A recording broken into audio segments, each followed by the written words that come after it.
William, você está me escutando aí? Deixa eu te perguntar. Eu fiz minha apresentação no Canva. Você quer que eu envie em PDF ou pode ser no Canva mesmo? O som de você está meio baixinho para mim. Então, acho que está para todo mundo. É porque o meu fone de ouvido não está muito bom.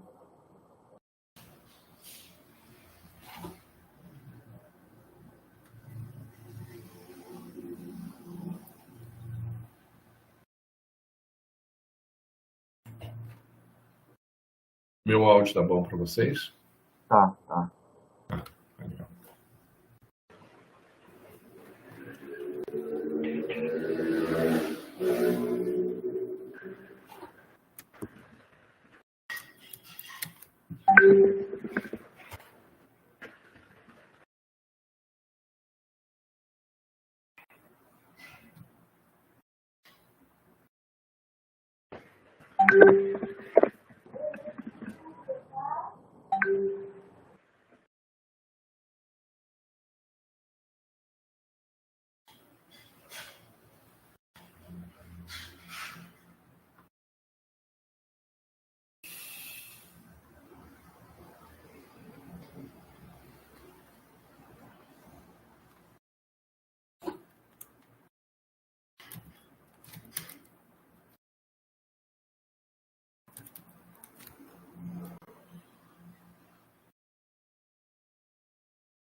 Pois é, uma brincadeira aqui com o Reinaldo. O Reinaldo está testando o dispositivo ou os conselhos que ele recebeu da Helena hoje? Oi? Pois é, hoje eu ainda não falei com a Helena.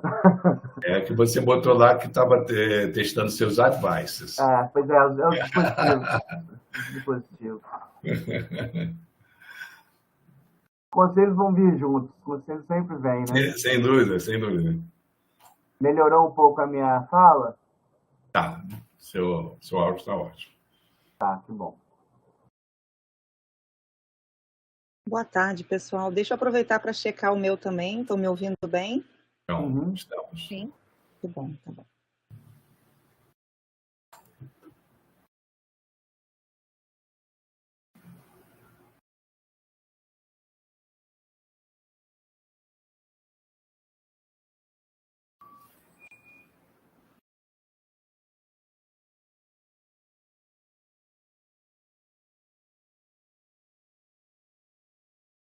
Espera aí, gente.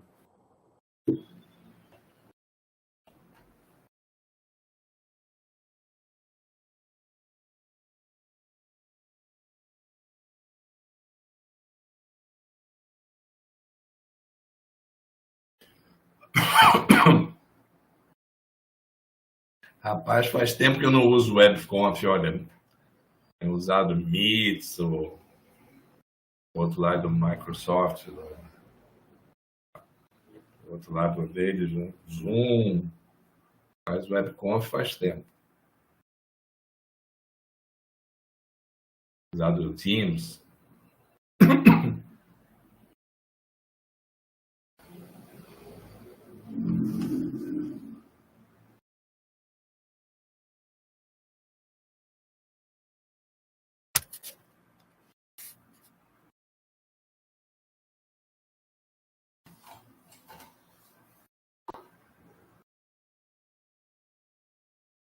Deixa eu ver se eu melhoro um pouco aqui.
Agora aqui no sistema está como se a conferência tivesse começado há muito tempo, né? 47 minutos.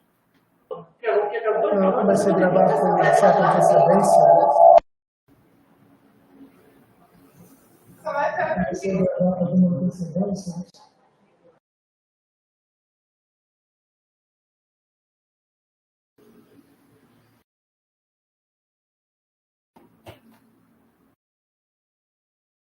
Eu acho que, na verdade, já teve um teste prévio, né? Eles abriram o sistema Sim. aqui para poder ir arrumando. Uhum.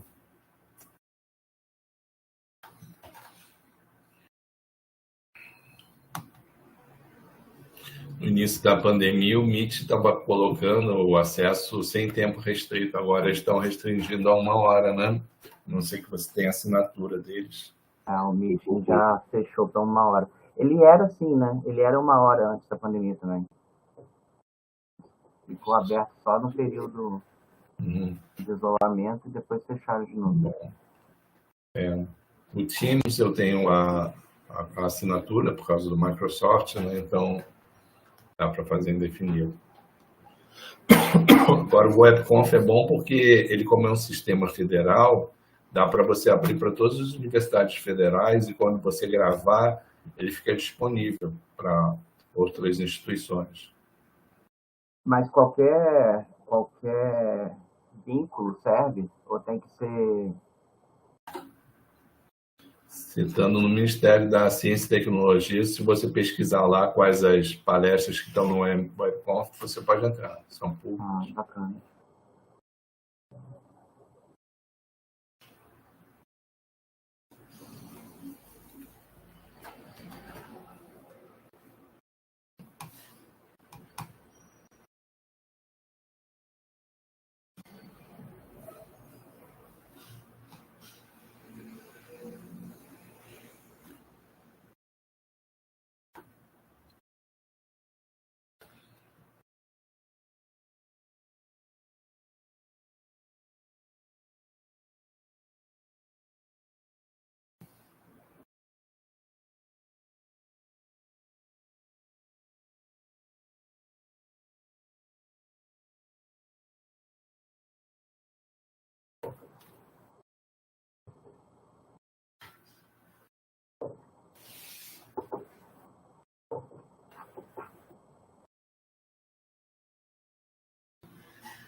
Gente, eu só estou esperando porque o professor inglês, ele está tentando entrar na conferência, tá?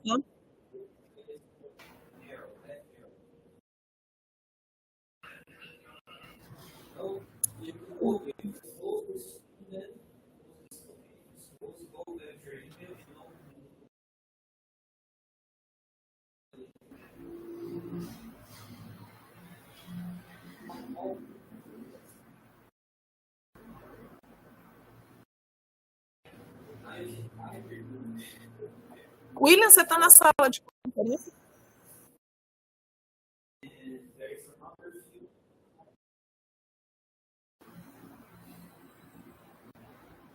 Isso. Não, eu só queria conseguir falar com o pessoal da sala, daí de Nova Friburgo.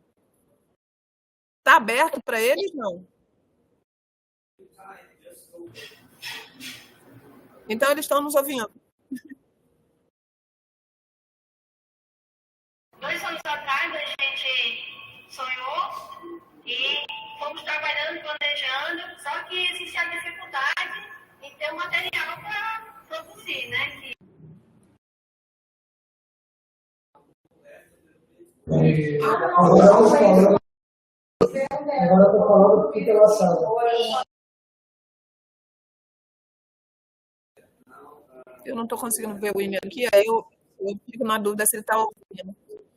William, você está ouvindo? Eu queria saber se eu consigo falar com a turma aí de Nova Friburgo. Sim? Ok.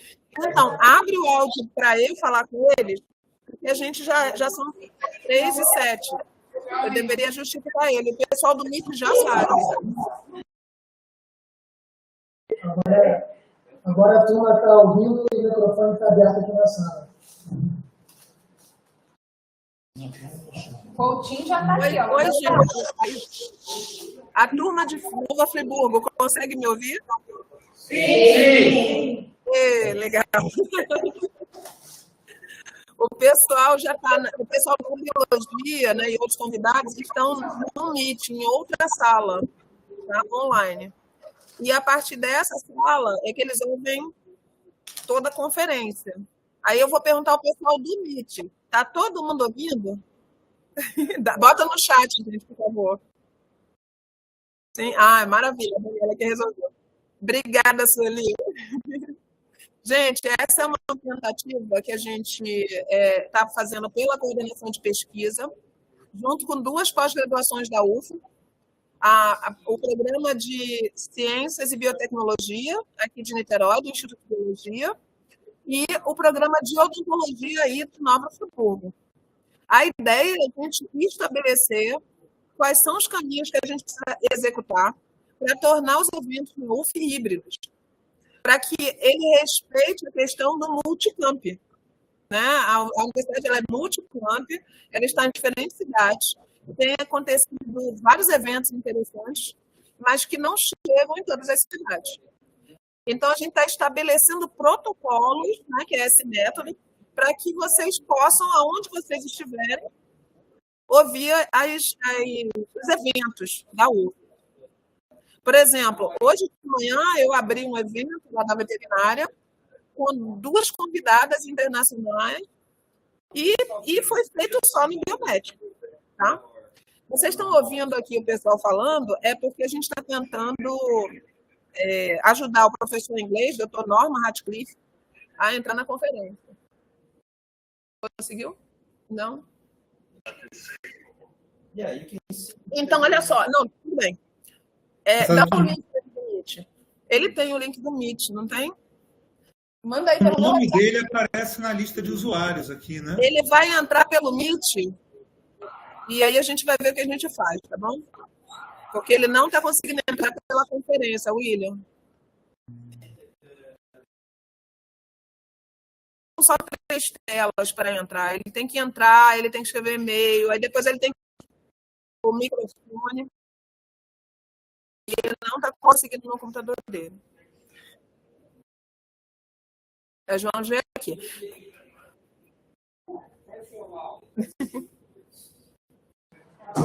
Autonomous needs to activate Mais 5 minutos para você. E a gente começa.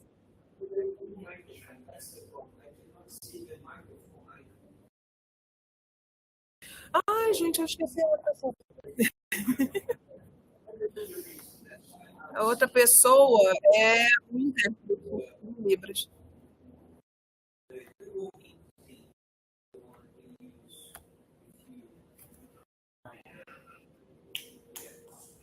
Você não consegue falar com ele pelo seu celular? Você não consegue falar com ele pelo seu celular?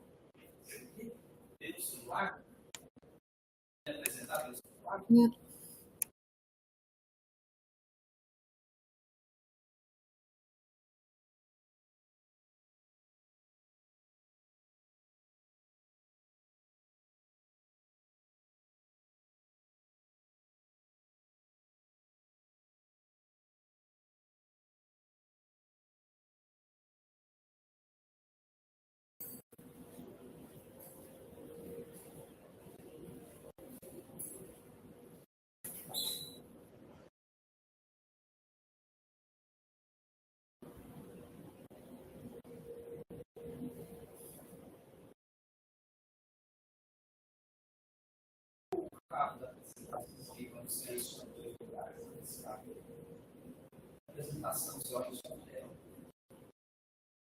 Cabo da apresentação. Dali? Uma foto ainda. É. Gente, vocês estão ouvindo o background da coisa aqui, mas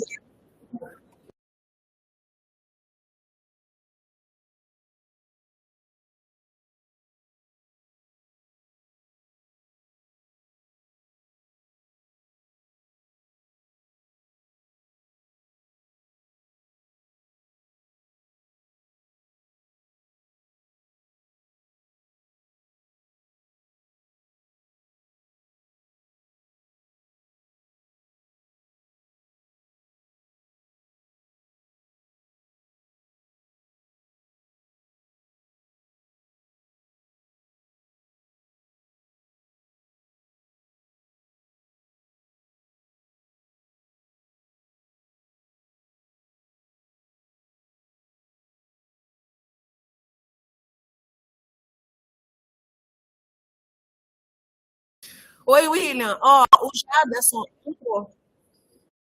O Jaderson, ele é intérprete. Ele vai fazer a interpretação somente do início da mesa, tá certo? Porque a gente está. Esse é um evento teste que ainda não está valendo, vamos dizer assim, para a comunidade surda. A gente está exatamente fazendo os primeiros testes para gerar melhor protocolo, para incluir a comunidade surda, tá certo? Aí, William, você consegue colocar o William no centro da tela? Não, no centro da tela não, no centro da tela eu não vou conseguir. Mas ele poderia ficar sozinho. Tá, não tem importância não, é só para a gente avaliar isso mesmo. Então, boa tarde, pessoal. Consegui ligar o som aqui. Tá. Como eu não preciso do seu som, Jaderson, eu vou te mandar o link do Meet também, tá? Aí você entra nos dois, porque eu não preciso do seu som, você não precisa de som. Tá ok. Tá bom. No Meet? Helena, os computadores que estão nas salas estão ligados no Conferência Web ou no Meet? É uma conferência web. Uma coisa que pode ser feito é que pode selecionar o Jaderson para abrir numa nova janela, e aí fica uma tela com ele no canto, ele fica ampliado com relação aos outros, enquanto se assiste a projeção. Basta clicar num botãozinho que aparece junto da miniatura dele.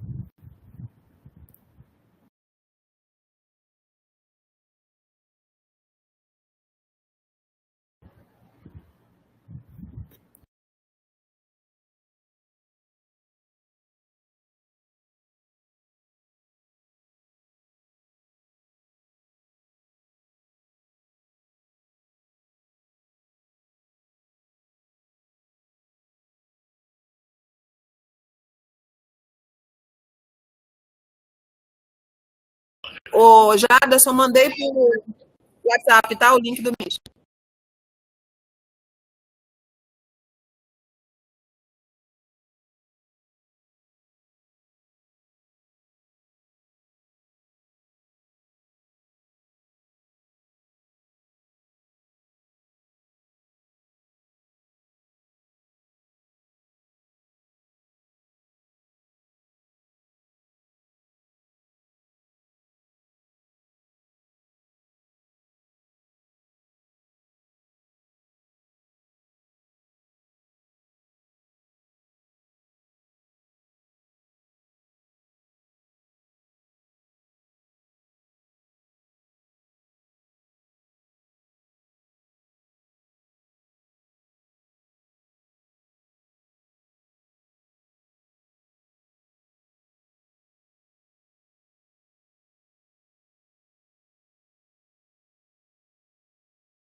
Eu consegui fazer a RNT aparecer no Meet, mas aí o contrário não vai dar.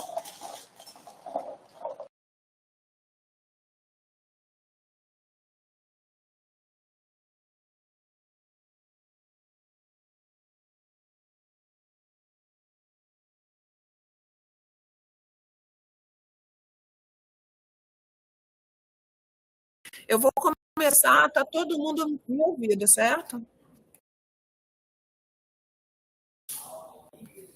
Sim? Tá. Eu vou pedir, então, Jaderson, para começar a interpretar, tá certo, Jaderson? Muito obrigada. Desculpa, é uma convidada que apareceu, doutora Lourdes Brasil. Tudo bom, doutora Lourdes?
Gente, desculpa, a gente já tem plateia aqui na biologia, que é a doutora Lourdes Brasil.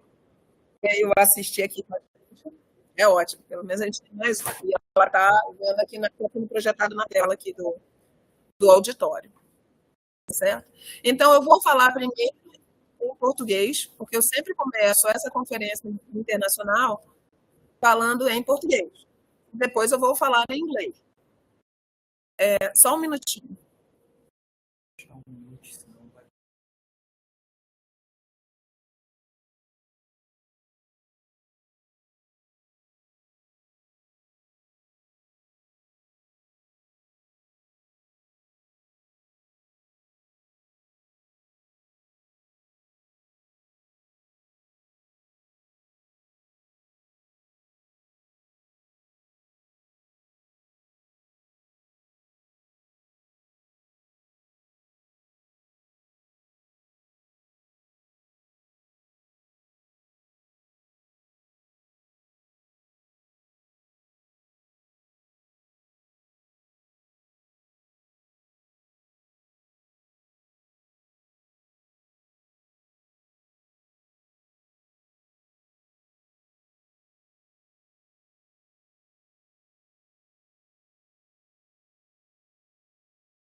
Professora, não conseguimos escutar.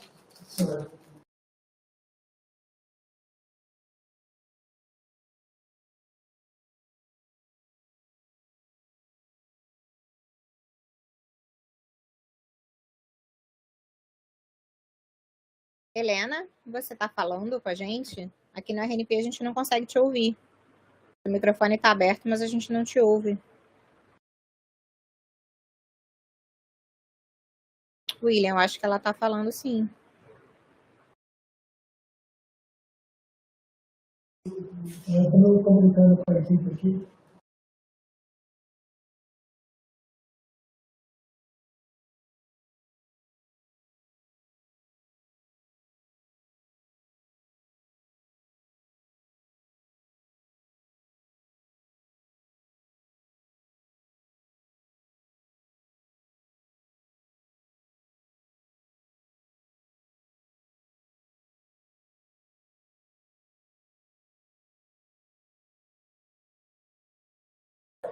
Continuamos sem seu áudio. Vou tirar o fone, porque às vezes é o fone.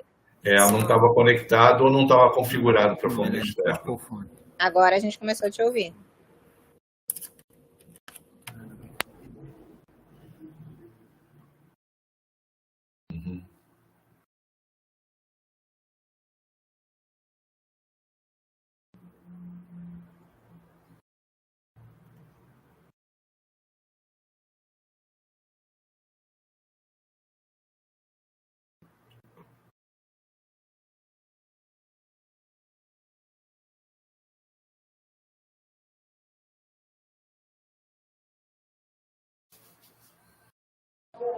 Perdendo seu áudio novamente, professora. Helena, pode ser alguma coisa que você está bugando aí.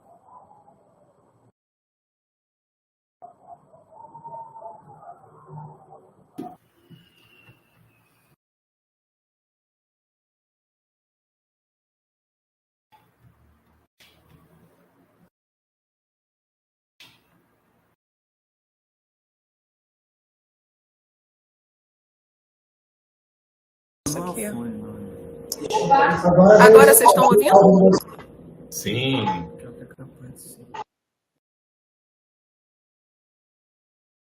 Agora saiu o áudio aqui. Pois é. Seu áudio tá bom agora. Então, peraí.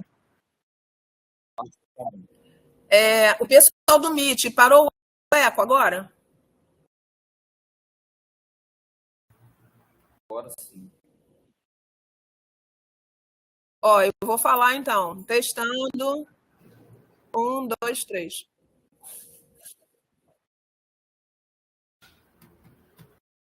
Normal, vai. Bom. Então tá bom. Então vou começar, tá? Obrigada pela paciência novamente, principalmente pelos meus convidados, né? Que eu prometi outra coisa para os meus convidados, não era para essa tanto tempo. Cuidado para não diminuir muito, que às vezes acontece. Então tá bom. Então, nesse International Meeting, a gente convidou não só pessoas internacionais, ou seja, de origem internacional, como o professor Norman Radcliffe, mas também pessoas de Nova Friburgo, como a nossa coordenadora e a doutora Alessandra, e também pessoal de Roraima, que é o doutor Alexander, que deve vir o ano que vem fazer pós-doutorado com a gente, né? Ele já fez uma vez, vai retornar aqui para a UF, num projeto bem interessante que ele vai falar também. E tem também o pós-doutorando,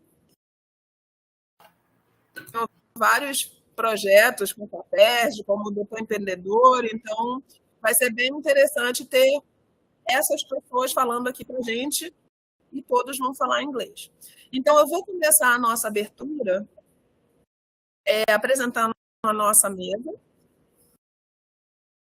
Então, um minutinho que deixa eu esticar, porque está muito pequenininho, eu não estou conseguindo enxergar as pessoas para falar. So, I will begin the first international meeting in a hybrid format, yeah? during, in this case, it is occurring in Niterói, in the Biology Institute, and in Nova Friburgo.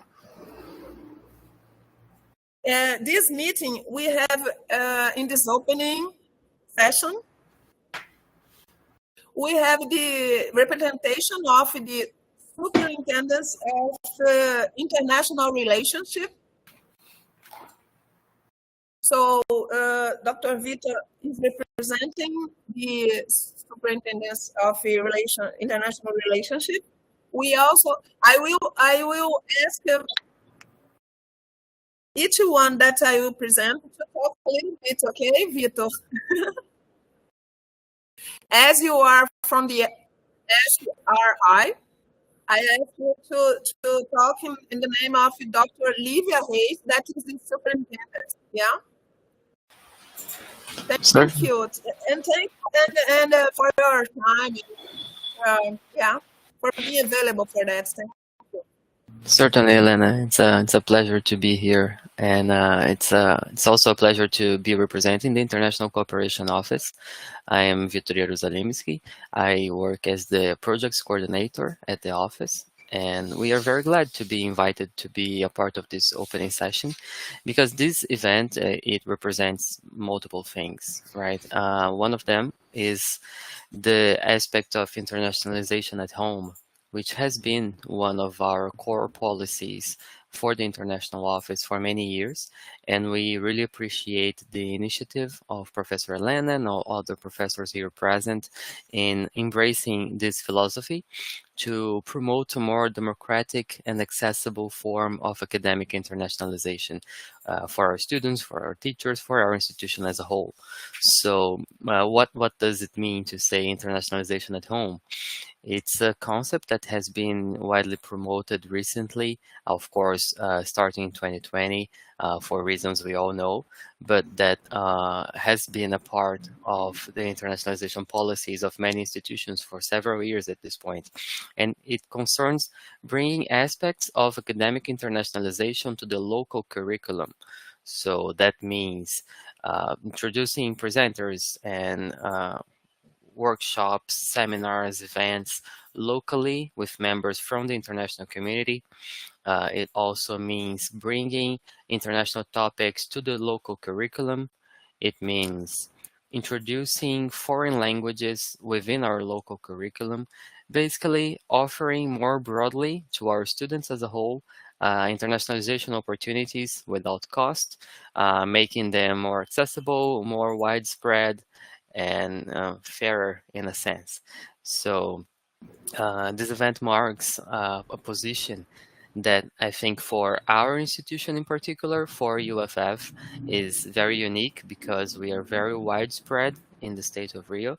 So when we promote internationalization at home, we also promote more integralization of our own university by bringing together the different units of the university, the campuses from Nova Friburgo, from Niterói, from all other cities where UF is present, and it brings an integration that sometimes we lack. And by opening ourselves to the world in that sense, we also open ourselves to the experience of strengthening our own institutional bounds. So this initiative is very fruitful, it's very positive. I speak in the name of the International Cooperation Office when I say that it has our full support. And for professors who wish to engage further and more deeply in internationalization at home practices, we have been promoting this through mostly our Minor in Global Challenges program, which we are happy to have Elena as a professor in there, offering a course in English.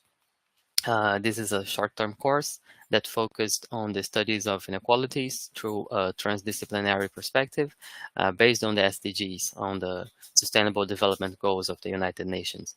So I'm not going to take too long to talk about those things, as I know in the interest of time, we are a little late in that sense, but just to throw it out there for our students, for our teachers, for everybody engaged with internationalization practices and topics of international relevance. If you want other opportunities for internationalization at home, please seek out the International Cooperation Office. Please talk to Elena. She's extremely engaged in those initiatives as well. She spearheads this kind of perspective within her field. So we are very appreciative of her as well.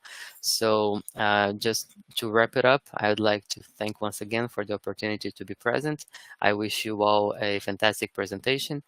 And well, just as a comment, since Elena apologized quickly because of the technological situation, I would just want to say that this is something that we are all subject to when we do this kind of initiative, and it's no shame at all in trying. And we are learning, we're trying, and we're growing, and that's the point of all of this. So as we develop ourselves and put ourselves out there for this kind of initiative, we are going to surpass all the challenges that we face. And I already consider this event a success just through its own proposition. So thank you once again. Thank you very much. Thank you. Thank you, Vitor. Thank you a lot. I have to explain. Some people think that's just a matter of putting YouTube, for example, and as we have 9 cities, oh, it's okay, everybody can go to YouTube and work it out. First thing, people are getting trouble in the YouTube, it's not that good. Second thing that we have, when we have this kind of online meeting, that we don't have the presential stuff. What I mean, for example, people that are in Nova Friburgo, when we end the meeting, they can get together. They can discuss together. They can appreciate the subjects and discuss a lot of things. When we have an online meeting, we don't have that. We don't have the afterwards, after the meeting, yeah? We don't get together, we don't make links, we don't discuss anything, we just go and the host closes, yeah, finish this section. So the idea for us as a university is to have this opportunity that what we are having here in Niterói can be seen by Nova Friburgo, by Angra dos Reis, and all cities that we have UFF. And then in the end, the meeting can still continue, yeah, to discuss the subject and do some co-work, yeah, and some connections. So this is the idea, to try to do this in a different way, not just get the possibility of putting in the YouTube. We want more, yeah. And thanks a lot,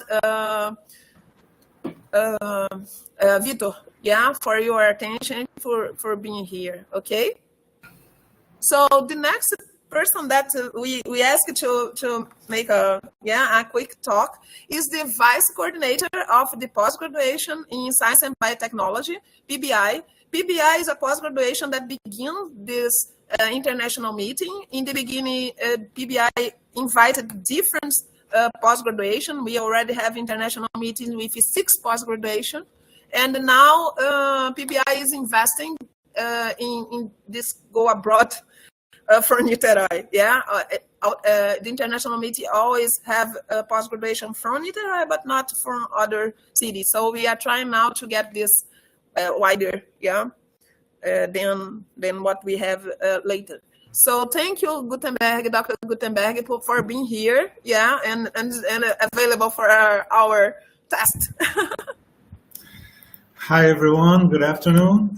I would like just to say a few words of Evelise, our coordinator, who could not be here since she's at Brasilia at the CAPES meeting. And since the audience may be eager for the presentations to start, say just a few words. This is the 9th edition of an event that represents the efforts from the PBI, along with other graduate programs, as pointed by Elena, to offer, the main objective was to offer a multilingual learning environment that could cope with some of those issues that were cited by Victor in the previous talk, promoting internationalization, but also preparing our students for interactions with foreign researchers, so they get used with understanding the English spoken language, but also to give them courage to ask questions and to interact more with foreign researchers. The coordination of PPBI would like to thank Propi for this opportunity of joining us with the people with other programs, this time with a program in another city.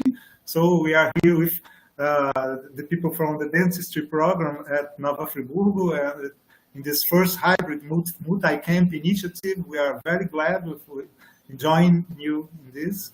Thank you for accepting.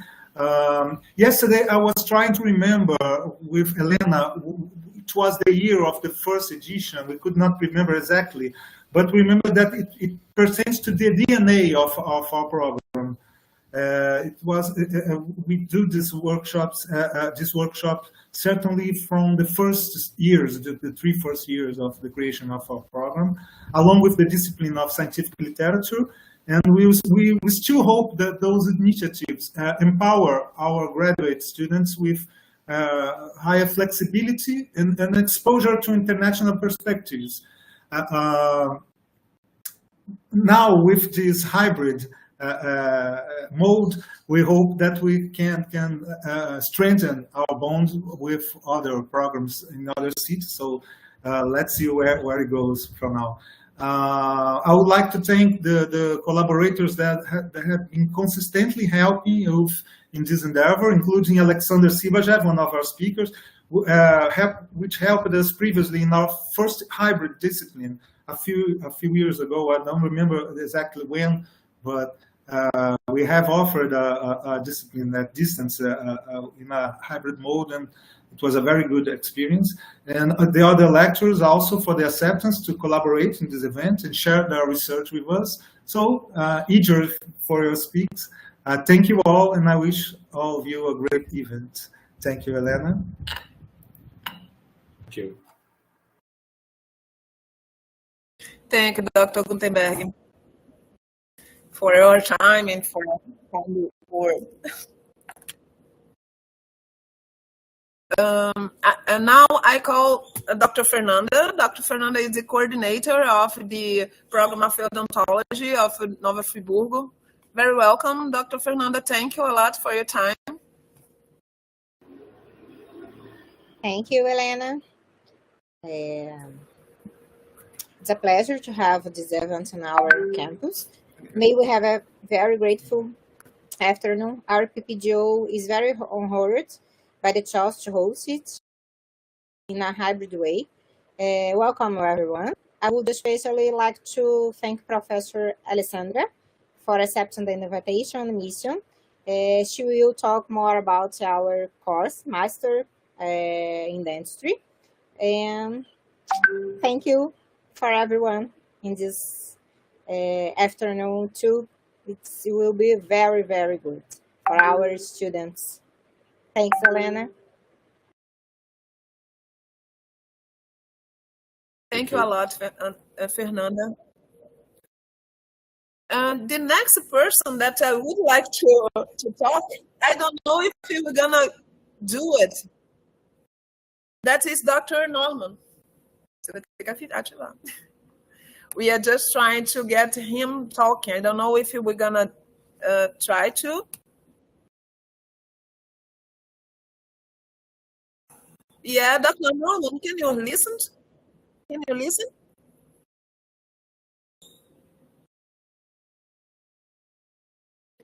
Yeah? Oh, people from Nova Friburgo are listening, people. Yeah? Okay. Norman, they can hear. Thank you, Dr. Norman. People, I made the invitation today. So everything is good to have him here talk to us. Dr. Norman Hatcliffe, he was a visiting professor from the PBI, from this post-graduation in Science and Biotechnology. And he is considered one of the brightest researcher, including from UFF. Yeah, it's one of the that most published. So, Dr. Norma, be very welcome, and we are really happy to have you here. Okay.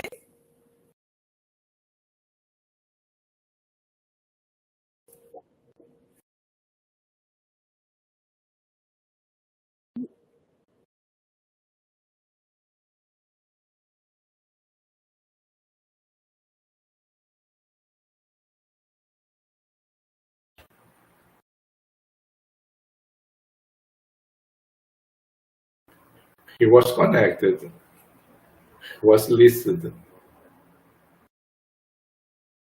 Cannot hear him. Yeah, I can hear you, Norman. I think that somebody opened the microphone, but they close now. Yeah.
Helena, I think he's no longer listed in the participant list.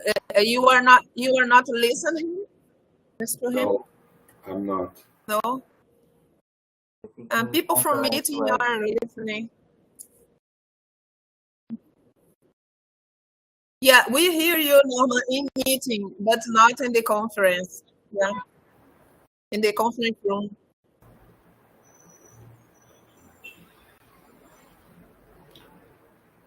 Are the people from Nova Friburgo listening? No, we cannot hear him. Well. Yeah, we are having trouble.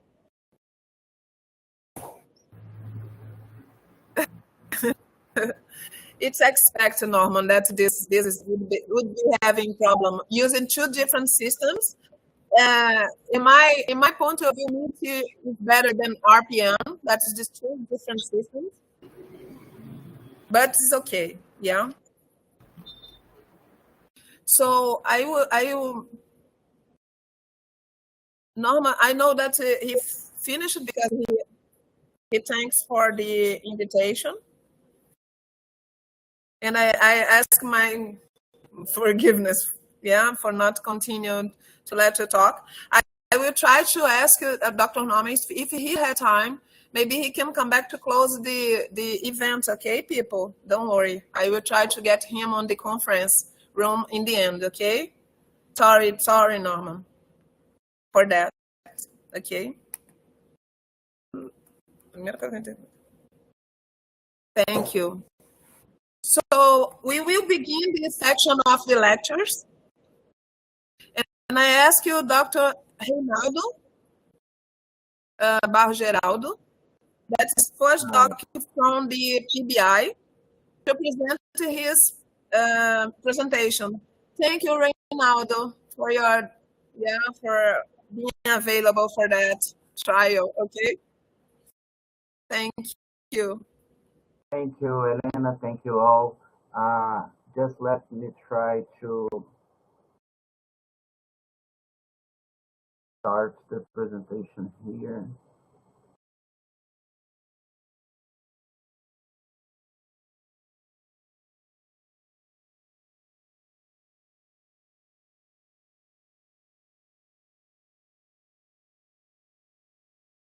Oh, you see the presentation?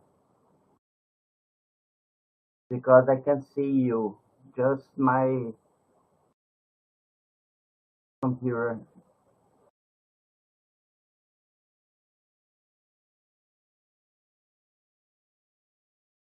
Let's see, how can I do to present in two parts?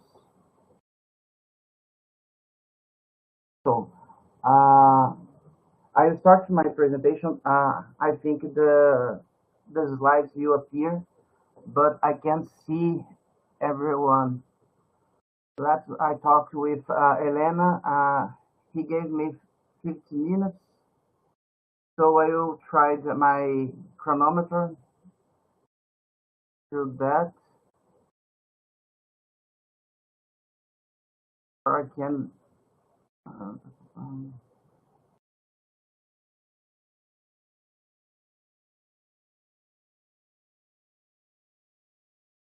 So I can not pass the time. And now I will try this presentation. I will talk a little about a silico approach for drug design that I made in the in the lab. My name is Reinaldo. I'm a postdoc senior in the Labianol. I will be with a grant from PAPERJ. So I will work with this, the analytical sets for drug metabolism and toxicity using silico approach. So now I will present a brief review of this point that have rising in the papers, and the more important in the discussion to minimize the use of animals following the 3R, now 5R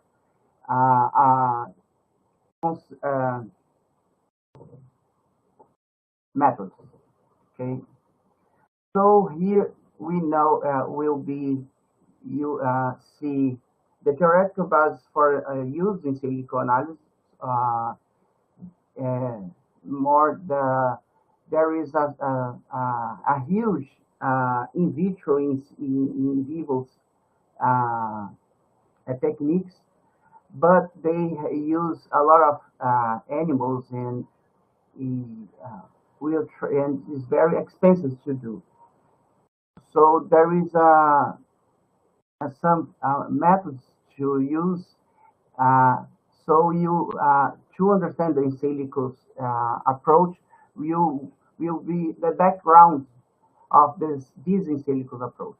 Okay, so you can pass after that to in silico metabolism, that you will see what it is and how we do and how we analyze this data, and we will see in toxicology in silicos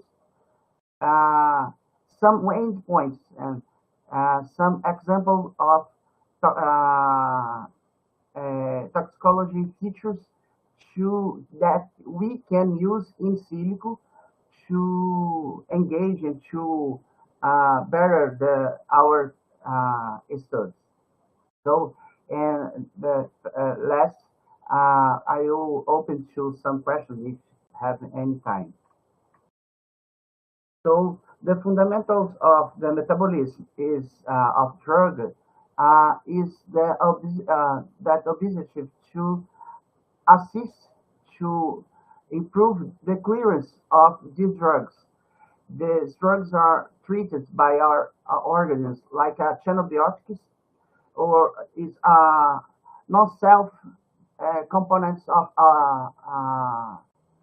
our organisms. So you need to be removed fastly to do not promote any toxicity and any disorder in the metabolism. So the drug metabolism acts in promote the depuration of our blood, the clearance of our organisms. And what influence the drugs promote, the drugs retention promotes in organisms? You can be you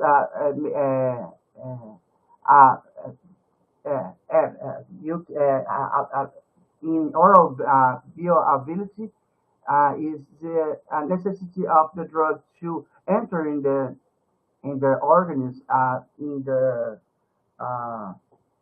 intestine, and the metabolic stability of we can call half-life of these drugs. This difference is can be of the characteristics of these drugs, and the liberation is depends of the characteristics of these drugs. If was a hydrophilic drugs, the clearance is most to be a renal clearance. Now, the renal system is responsible to filter our blood and eliminate the compounds which has hydrophilic appearance. So, sorry here. The lipophilic drugs, they're more difficult to was be eliminated for our organisms, because when you are initiating the depuration and the clearance in the renal system, in the kidneys, they are reabsorption about for the blood, and they pass for hepatic, not for the liver, and needed to be more hydrophilic to will be eliminated. Here in liver, they will be eliminated for the hepatobiliary process, okay? But some process can be acted by some enzymes to changing the characteristics, the electronic characteristics of these drugs. Like in this process, we can call about phase 1 process, okay, or phase 2 process. In the phase 1 process, we have the oxidation of this molecule. These drugs become more hydrophilic, and the phase 2, some enzymes linked with the drugs, some substance like carbohydrates that can arise hydrophilic drugs, and sometimes these drugs will be inactivated, and he can could to destinate to kidneys to be are eliminated. But sometimes these exchanges, these alterations could be the molecules more reactive, and sometimes more active or more toxic. So the organism needs to transform again with phase 2, putting more or some molecules to transform these initial drugs, inactives, or in phase 3, that transporters to exchanging these molecules to outside of our body. Uh, in the principal phase 3 molecules, not proteins, is a glycoprotein P that you can see in the intestine, in uh, uh, tubulus, tubulus in the kidneys uh, to export these molecules for outside the blood. Okay, and what methods we can study the metabolism? Okay. We have now the traditional two methods, in vitro and in vivo, that need to be extraction the molecules, these compounds, now is isolation and characterization for the chemical features of this product. In vitro assessment, we need to provide a cell culture or microsome fraction. And it's possible us to be in processes automated and create a screening for several compounds to be the how can this compound be metabolized.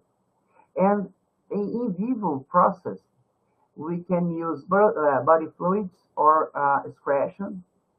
And in vivo, we can see how complex is this compound, this original compound, this original drug can be transformed. So this two process is very important in the methods, but they have very expensive to replicate it. Needs a number of animals, a large number of animals, because we need several replicators. So we need, and for that, several animals need to be included.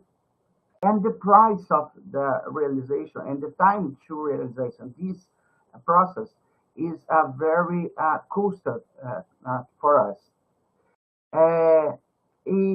But these two process gave us a huge data bank, and with this data bank, we could be analyzed with in silico technique, in silico approach.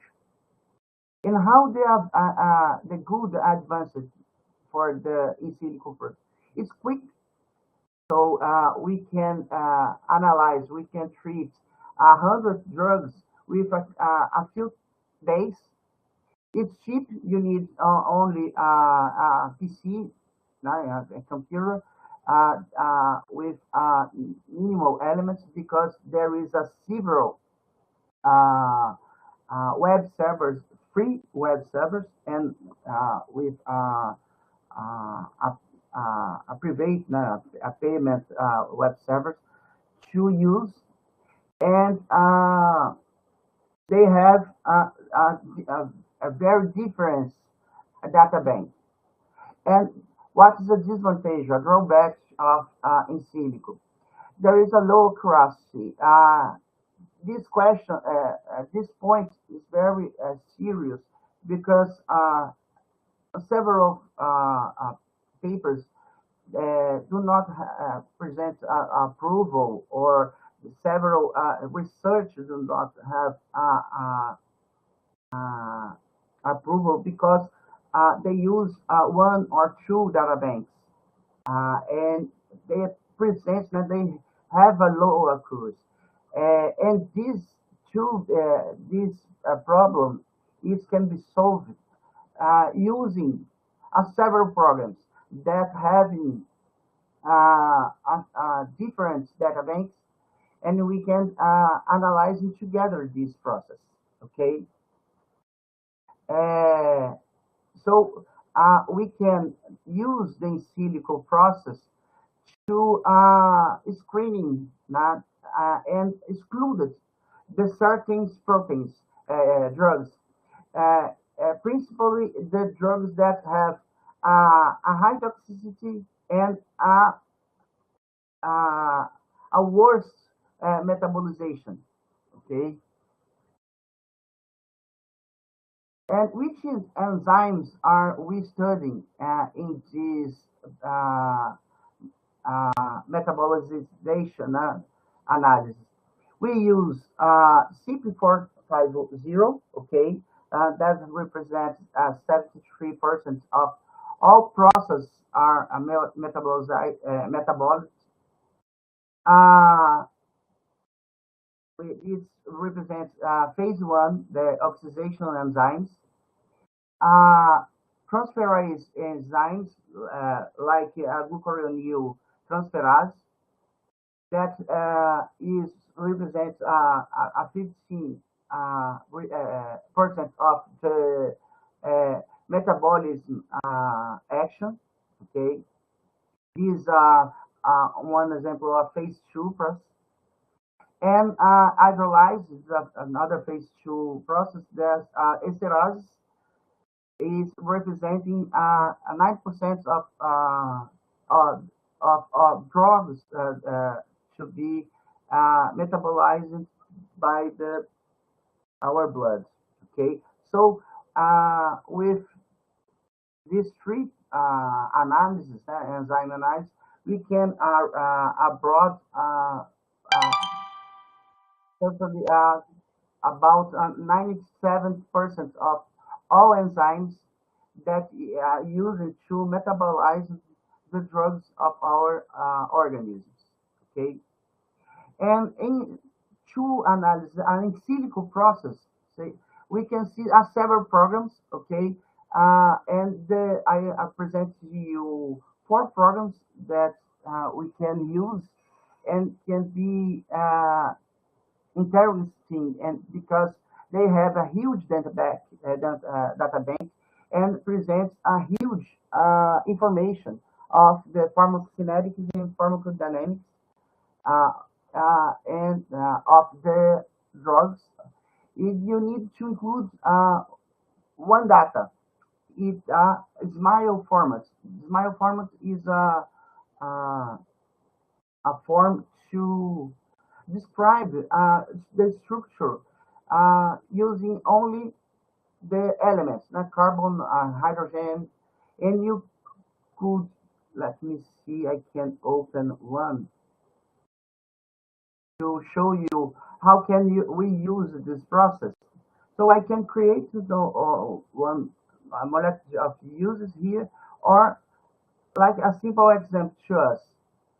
And quickly we can observe the results here, and you can see now several analysis and quickly appears.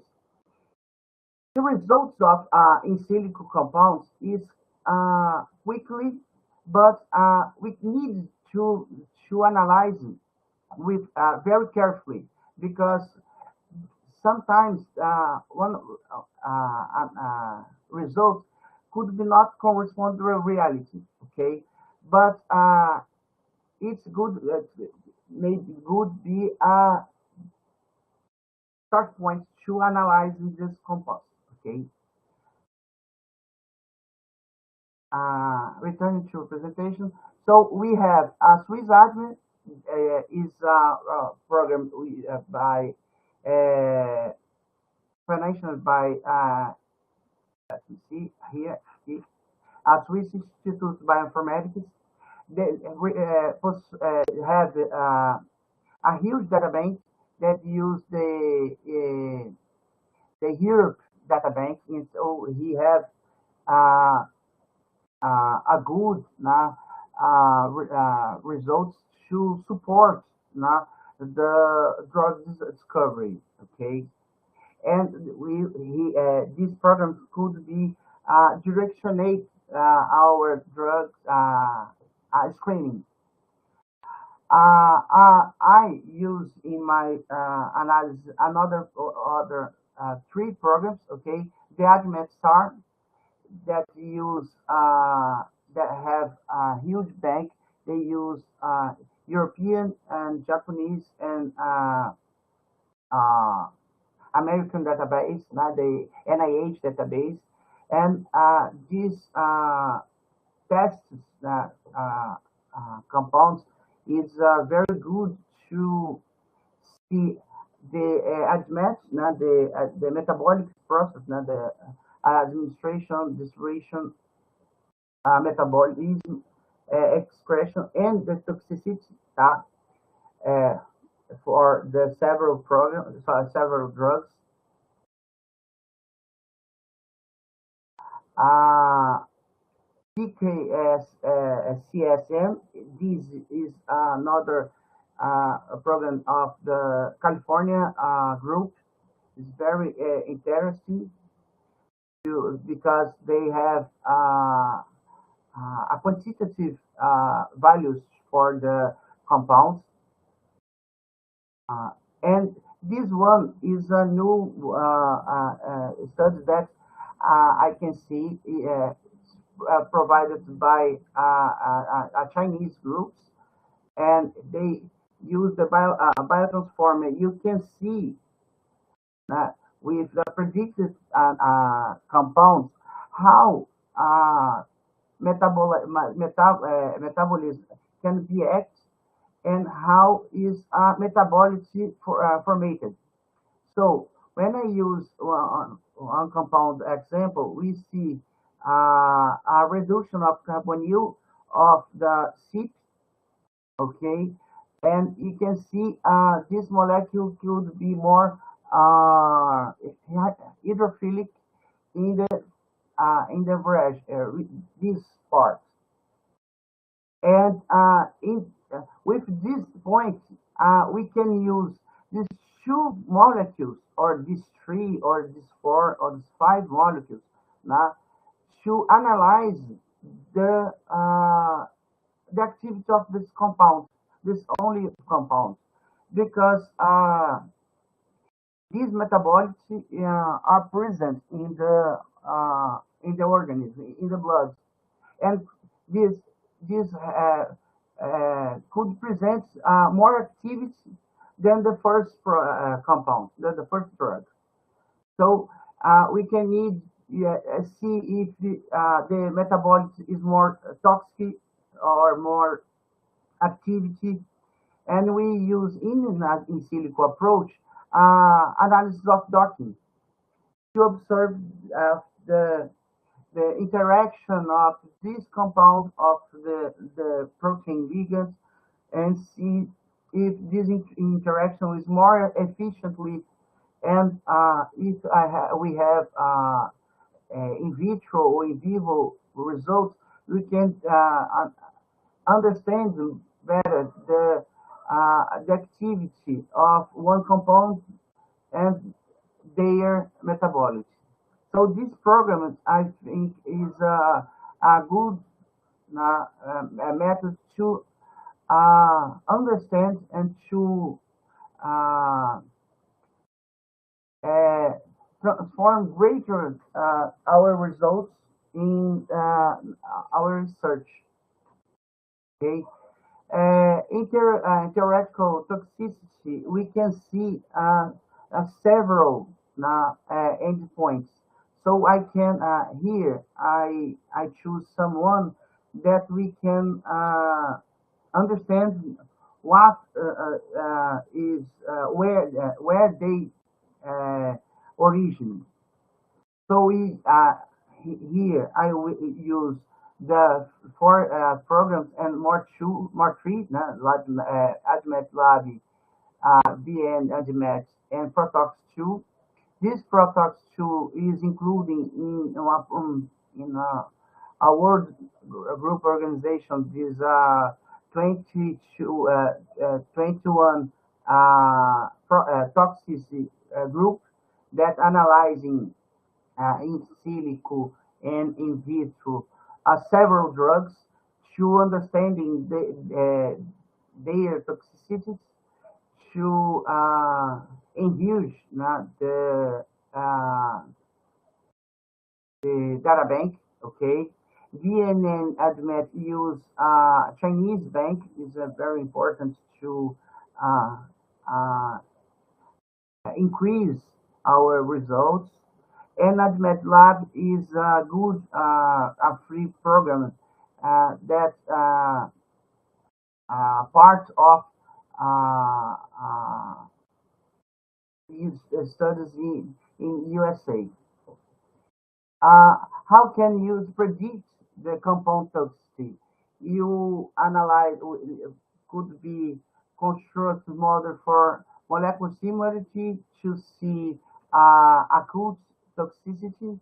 Uh, we can analyze the fragments propensity, or when I say fragment propensity, is how substructural features of the molecule, and these substructures could be confer some toxicity. We need to machine learning. We need to training with several compounds, and we need to analyzing the structure of several protein ligands, and to see how these compounds, this drug, could be active in the protein, the target protein, or in pathway. So with this four process, we can use to understand the acute toxicity without the use the animal. You can see the organ toxicity, the some toxicological endpoints like the characteristics of the mutagenic, carcinogenic, if they are irritants to the skin or to eyes. So we can see in this point the characteristic that the drug could be changing the nuclear process. We can analyze in what point the drugs could be active in the pathways. We can see the on pathway to activity in the thrombosis formation, okay, and in how point these drugs can be deleterious way, okay, and we can more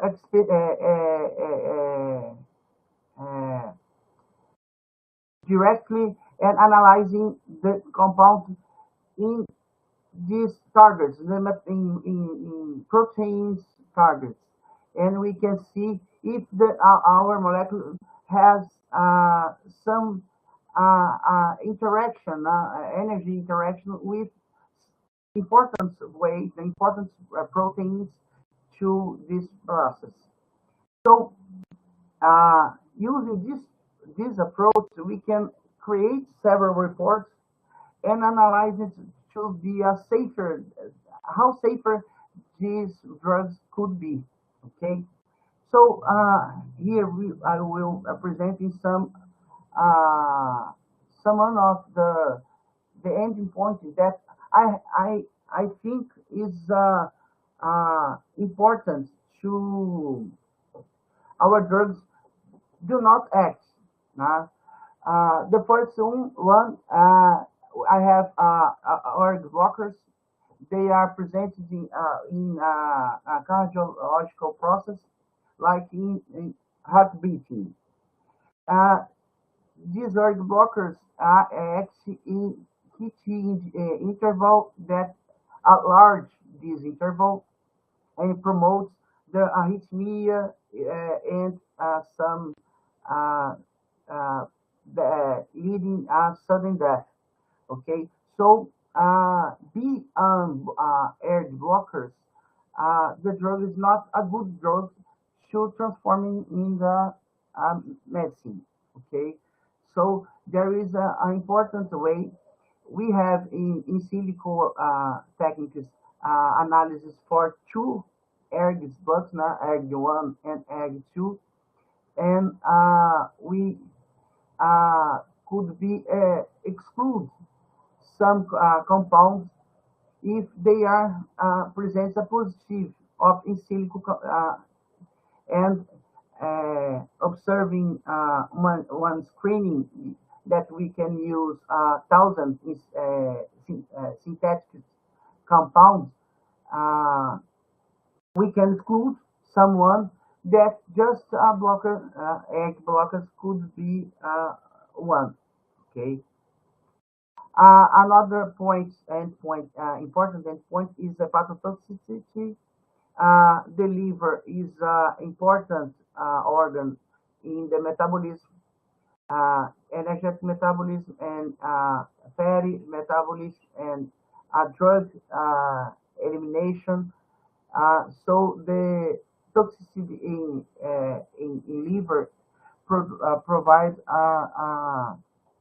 several damage for the healthy. And we have a huge bank for the molecules that provide the toxicity. Okay, NIH have clinical research information, and this use is free for in silico's web servers, and they use these informations to provide analysis of the similarity of the drug test to the data bank. So this endpoint is have day a day a good accuracy for these points. And we have in all programs that I say, web server that I say, the hepatotoxicity are seated, and two, Admet Lab and PKCSM use these liver tox as a template. Okay. Another test is AIMS test, that in vitro test that use bacteria salmonella that presents a mutagenic cut that not produce histidine. Okay, and if your drug could be promote the growing of the salmonella, this drug could be exchanging the DNA of these bacteria, and this gene could be restored. Okay, so this drug could be promotes the mutagenic effect, and the AIMS test is a huge test, and it was a very large database, over 8,000 tests of compounds was made, and several times, and it is every time to actualize. So in silico test provides a good accuracy already for M tests. Okay. A sensibilization of the skin. There is another way to analyze it, because several medicines or several cosmetics are used in the skin, and they it's the allergic contact dermatitis is one of the most high effects to exclude the skin sensibilization, to exclude the drugs.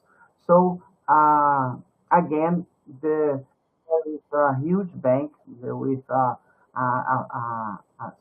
sort of 3,000 compounds in in molecules that like drugs or like products of the pessoal hygiene, clothes, and so we use this assessment to understand how the compound could be act in the skin. Okay, and Reinaldo, wait, you have more 3 minutes, okay? okay, it's my last one. Thank And you. it's for me it's the most important to in silico analysis because lethal dose 50 is test in vivo or in vitro test that use a huge animals. So the in silico approach could be uh, uh, minimize this use.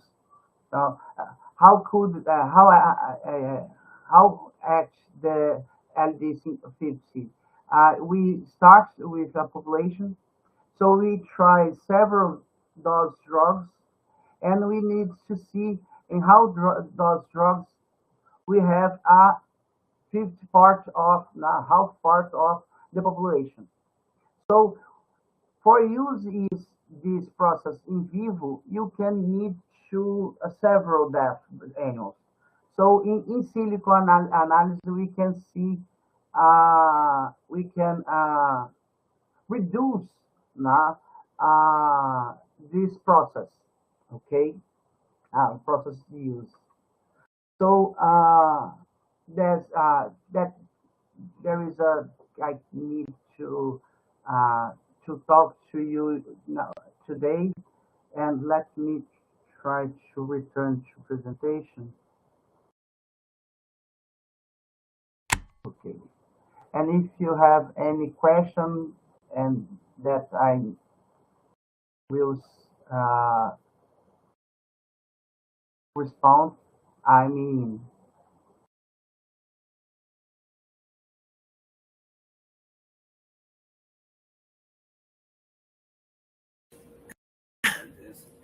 Thank you, Reinaldo. Let me see if we have any questions.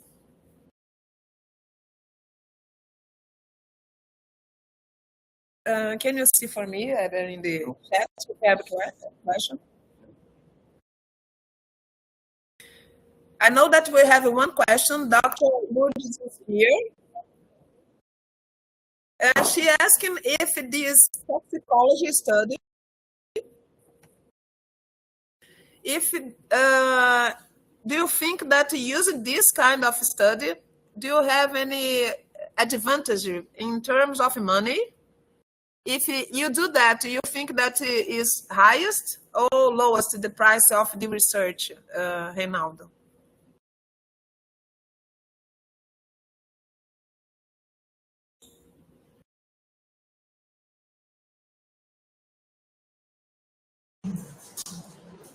You need to open your microphone.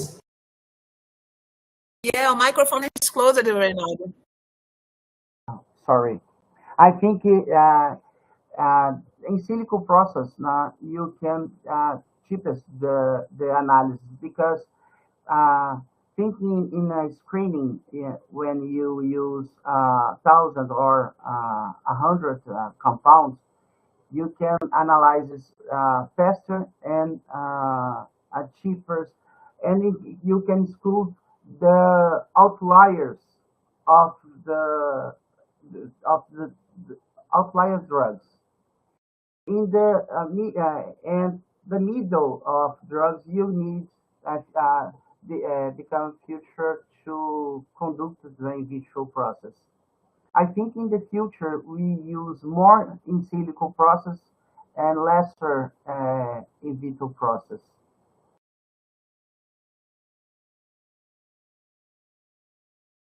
I respond. Thank you, Reinaldo.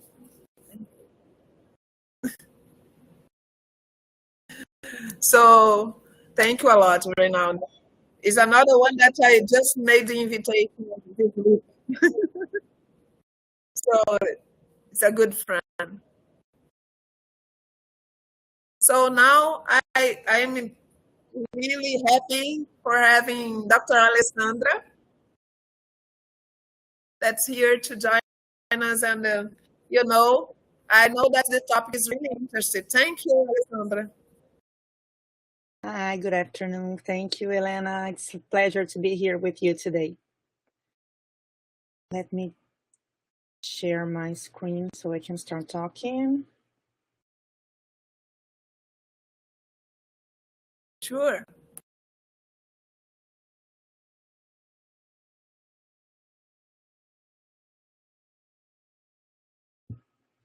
Oh, just a sec. Let me hide this.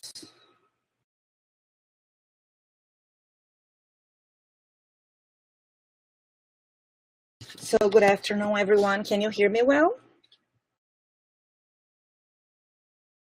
So I'm very thankful for the invitation to be here this afternoon. I'd like to thank the post-graduation program from Nova Friburgo and the person of our coordinator, Professor Fernanda Calazans, and the students that invited me to talk to you this afternoon. It's an honor to represent the university in such a huge event and to be part of this process of making our university international. So it's a chance to enhance our ability to exchange knowledge and to learn a lot from our colleagues and to share our research and communication. I chose this topic because it's very important so that post-graduation students to understand their role in society. Why are we here? Why are we making science? And what can we expect from our results, from our studies? So it's just an overall perspective of what we are doing when we are communicating our research and making research and teaching this to our students. First of all, I'd like to meet you. I'd like to know what you're into. So if you could just join me with this Menti code, 524-7777. You can enter with your phones. I'll give you some seconds. So you can go into Menti, and we're going to start a little poll here so that I can get to know you. Let's see if the computer will help me because we have this kind of technological problems every now and then with the online meetings. So we're going.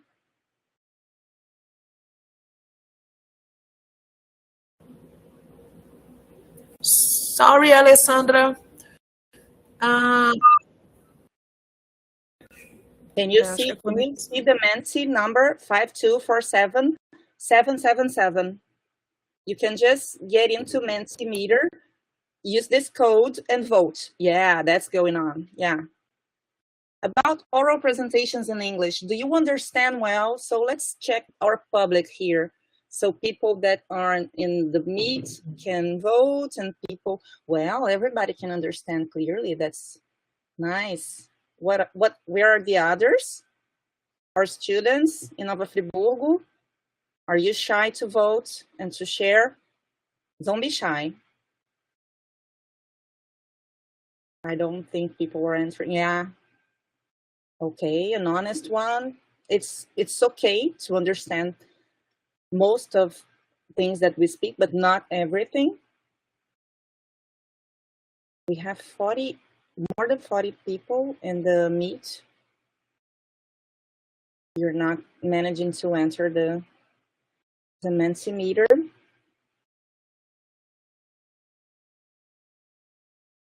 This is an important thing for us when we are speaking English and we are making presentations. We must know our audience. We must know what we're up to, and if people will understand as well, and to what level we're going to take our presentation. I know not everyone was able to vote, but this is some of you are answering. And there are another question. This is about understanding. And what about speaking? Speaking, I think it's the hardest part for people. Let me show you the other question. Are you confident to communicate in English? Are you confident to speak? Yeah, very confident. Yeah, but not that much. No, I can't communicate well.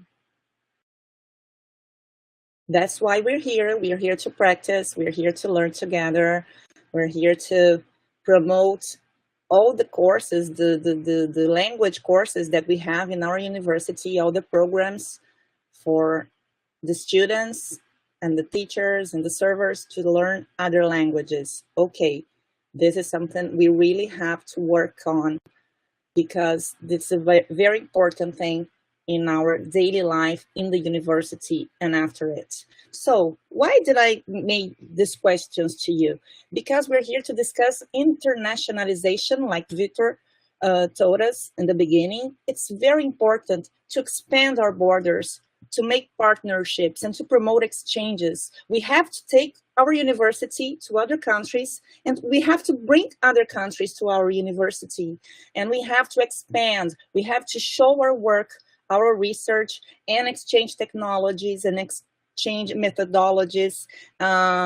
So this is a relationship across borders between nations, so we can grow together. And this is a very important part of science. Everything we study, everything we learn nowadays, we have to look in international magazines and congresses and speak English and talk to other researchers. So this is very important for us to be a part of this program. Every time we start a research, we have to think about what is the role of my research in society, how my study will impact people's lives. Will it become a new technology, new products? My research fields impacts in what? The life of people. So in our study, we have to think about statistical significance. This is a very important part. Can we trust our findings? We have to see how our study improves something in the field we are studying. Are we making progresses? We have to think about the commercial and economic significance as well. Could there be business opportunities, or could I have new discoveries or new products in the market with my discoveries? And we have to think about society. How does it impact people's lives? And once we are in a health institute in Nova Friburgo, everything we do can impact people's life regarding treatment and regarding guidelines and new therapies, and to understand our public and how diseases go in dentistry and in health sciences as well. And I've already asked you this question: why we have to communicate in English? We have here the most spoken languages worldwide in 2023. We have English is the number one. 1.4 billion people around the world speak English, among native speakers and non-native speakers. We have Chinese, of course. They have a huge population, 1.1 billion people. And we have Hindi, Spanish, French, Arabic, Bengali is from Bangladesh. Portuguese, it's there. We're a lot of people speaking Portuguese, 263 million. We have Russian, and we have Urdu, which is a language from Southern Asia, Pakistan, and places like that. And it's very important for us to think that English is our first communication language, but it's nice for us to have other possibilities. For example, we're in South America. We are surrounded by countries that speak Spanish. So why not invest in our Spanish so we can go to Argentina, to Chile, to Bolivia, to Mexico, and to speak Spanish with our neighbors here in South America. This is very important to take our university. We think about taking it to Europe, to the United States, to Asia, but we can spread the university and its concepts here in South America, and we can do that in Spanish as well, because we have all these countries surrounding us speaking Spanish. And this, I am a statistic girl, an epidemiological professor, so I like numbers and percentages. So take a look at this. This is shocking. 5% of Brazilians have some knowledge in English. 5%, that's 10 million people, and 1% of Brazilians have fluency, 2 million people. These are data from the British Council 2022. And when it comes to science, we have a lot of branches of science. We have sciences, formal sciences, logic, mathematics, physics, chemistry. We have life science, and we as a health institute, we are here in life sciences studying cellular biology and functional biology, and we have social science like psychology, sociology, and we have earth and space science, astronomy, geoscience. We have a lot of things in the world and a lot of different branches of learning. So it's impossible for a person to know everything.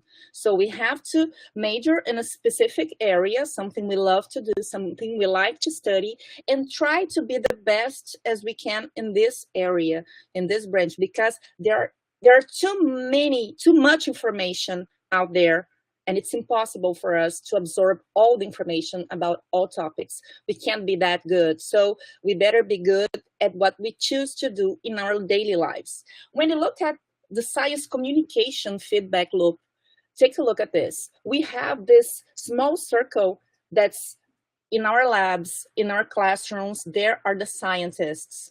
Then we open our knowledge to the scientific community, and then we can spread it to industry, government, educators, and we can give the message to the youth, to general public, so we can, out of the public curiosity, out of society curiosity, comes a lot of ideas for us to make researches.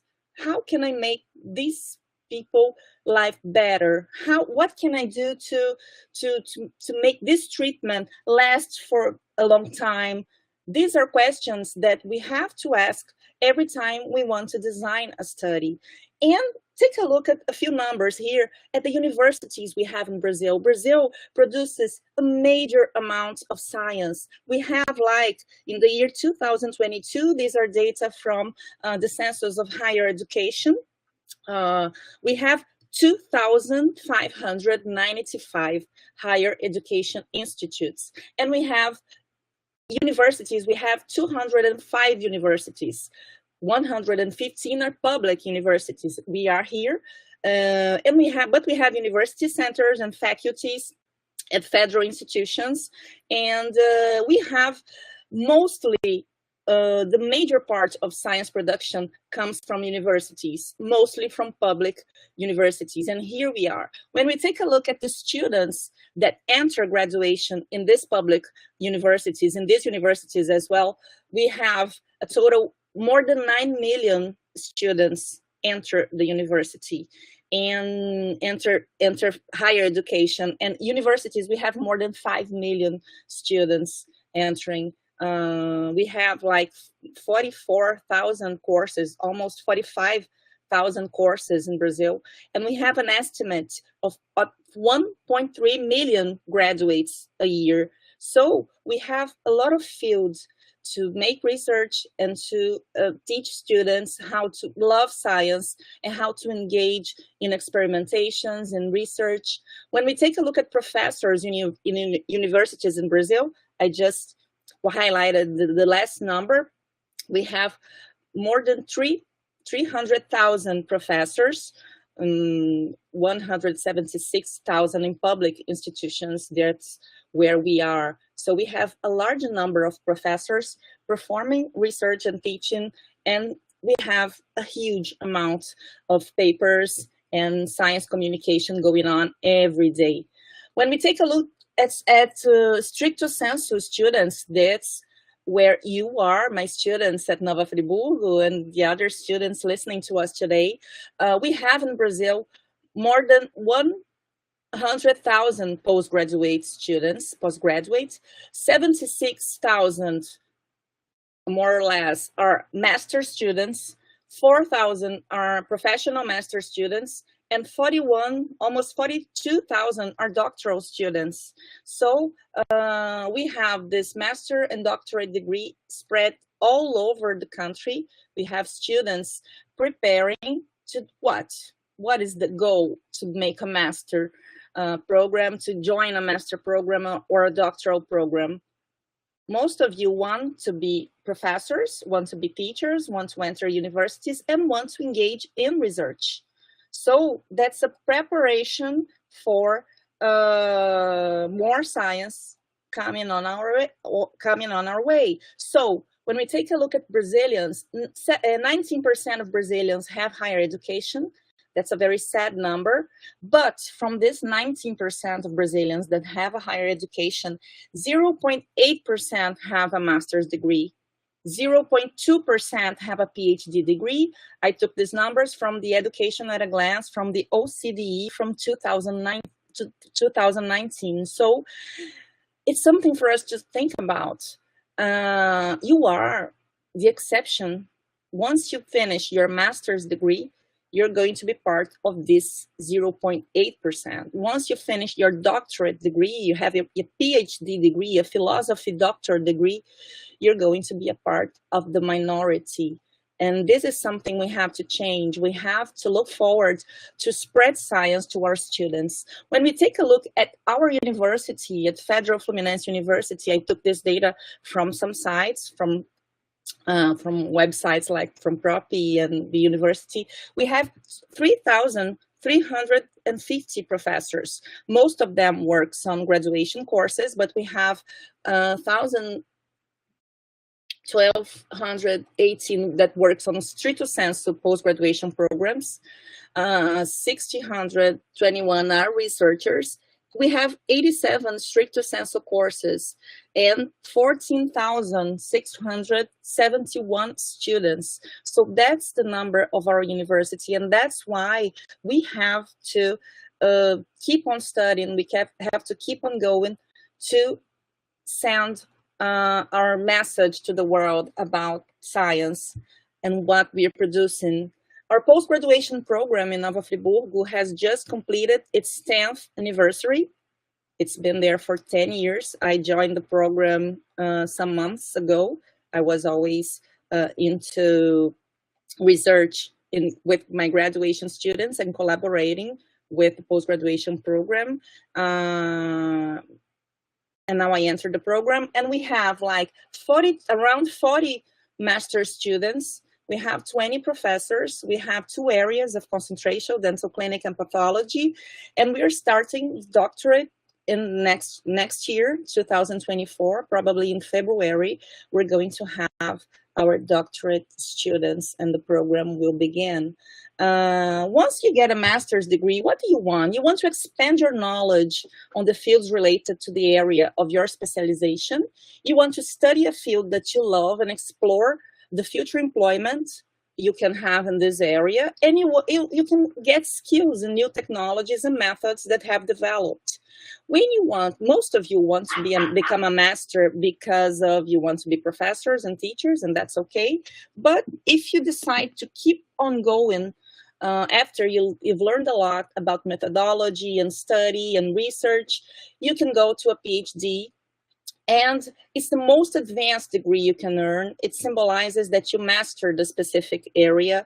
The degree requires a level of research and articulation. What does that mean, articulation? It means that you can develop your capacity to communicate in your own language, in Portuguese or in English or in any way you want. But it's no use to have a doctorate degree and put it on a drawer and don't use it for anything. You have to communicate, you have to study, you have to spread the news to your community, to your students, to the places you work. You have to be someone that multiplies information to the society. That's a duty of of every person that gets a doctorate degree. So we have a learning curve. It takes time.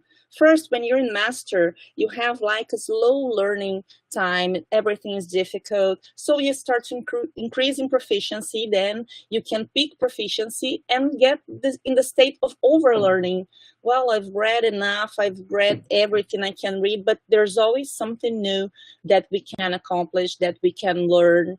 And this is something that's a task for every day. We have to practice and to keep on studying because we never know enough. In this sense, I was very pleased to have like a tutor at State University of Rio de Janeiro, where I made my master's and my doctorate degree with Professor Carlos Marcelo Figueiredo. He had this partnership with Institute Karolinska in Sweden with Professor Anders Gustafsson. He was, until this year, the Vice Dean of Karolinska Institute, and he's a very famous researcher in periodontology. And I went there to Karolinska Institute in Sweden, in Stockholm, in 2002 to finish my master's research. And I entered the lab, and it was such an amazing experience for me to see a lab, to see all the technology and the things that were really away from me here in Brazil. Of course, nowadays we have all this technology here too, but at that time I was impressed, and it was very nice. It was an experience I will never forget. And then I went back in 2009. I was already a professor here at Federal Fluminense University to finish the research from my doctorate program. And I recommend that you all do it, that you can go abroad and you can have this experience. So that's what we're trying to engage here. That's what we're aiming. We're aiming to make partnerships. Carlos Marcelo, nowadays, he's the professor, he's the director of Griffith University in Australia, and he's a good friend. And I've already talked to him that maybe we can start to make this partnership and send students to stay there for like an internship and to bring their students to our program as well. It would be really nice for us. So that's what we're working to expand our experiences. When we are in post-graduation programs, we learn scientific methods. First of all, we learn how to make a research question. What is the importance of this? What do I want to find out? Then we formulate a hypothesis. We make an experiment. We have to draw this experiment. And then we reach conclusions, we reach results, then we draw conclusions, and we see if the hypothesis was supported or unsupported. Then we report these results. No matter if the results are good or not, or, oh, I didn't find what I expected to find. Results are results, even if they're not what we expect. So maybe a bad result is a result that's going to have a good outcome. So what we have to have in mind is my conclusions, they answer my question, they answer my research question. Am I being coherent? Am I sticking to my project and the things I aim to do? So this is the part where we make the knowledge exchange, where we tell people what we learned, what skills have we developed, the competence, the training, the growth, the experience, and the ability, and we send it to other people. In the old times, I'm sure people that are a little bit older, like me, they were from a time where could we get knowledge? We went to libraries in our universities and took books and papers in real paper, not digital ones, because we didn't have internet. But that was a way of learning. So we had to wait until the journal went out every month or every 2 months, and we went to the library and made copies and took home so we can read it. And now, when we look at digital world and internet and science communication goes so fast. When we take a look at PubMed has more than 36 million citations and abstracts. In the biomedical field alone, more than 1 million papers pour into the PubMed database each year, about 2 papers per minute. How can we catch up with that? We can't. It's impossible for us to read all. So that's why we have to strengthen our field of work. I want to work with these, and we can't manage a broad spectrum of too many things. We must concentrate, because look at this little boy in this book. This book symbolizes an ocean of knowledge. And this boy just wants to put his boat on so it can sail, but how can we get into this ocean? So we have to choose our ways. We have to learn that we cannot embrace the world with our legs, like we say in Portuguese. We can do all. Another way of knowledge exchange is to go to congresses, and it's fantastic to see professors live. Okay, of course, now we have this technology of online meetings, but it's very nice to be in these congresses, in these conferences. Just like Elena said, we have the afterwards, we talk to the professors and we exchange and we change numbers and emails and we make connections. And this is a very important part of science, to make connections so that we can build these partnerships. I had the opportunity to go to 3 editions of the most important congress in my area. It's called Europério. I'm a periodontist. So Europério, it happens every 3 years in Europe.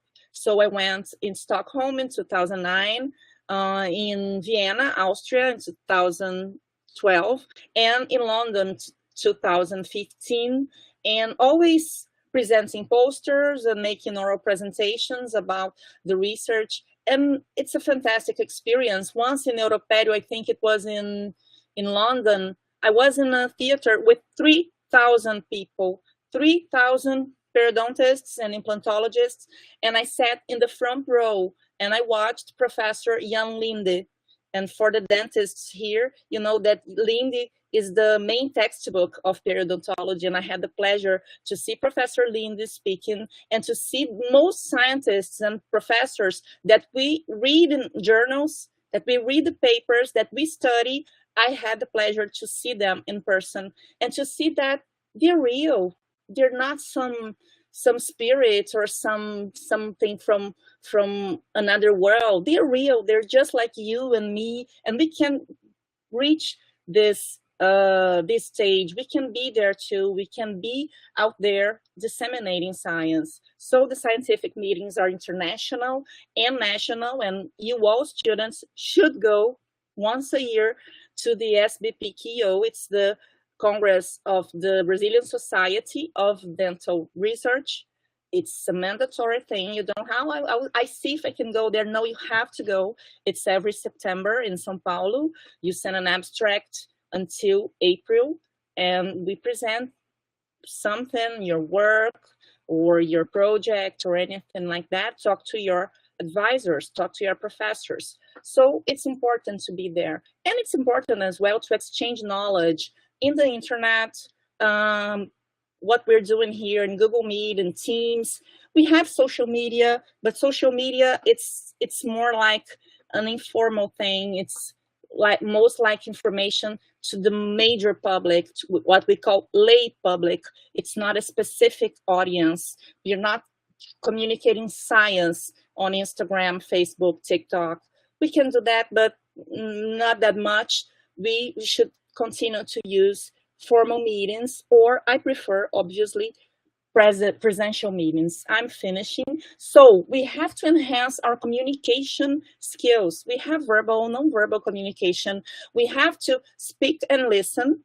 We have to write as well, because you have to write your articles in English. So one can say, oh, teacher, we have a Google Translator, we can use it. Okay, it helps. The translator tools and the ChatGPT and the artificial intelligence can be great tools, but we have to understand what we're writing, and it's an important part, not only to speak, but to write as well. And we have non-verbal communication as well.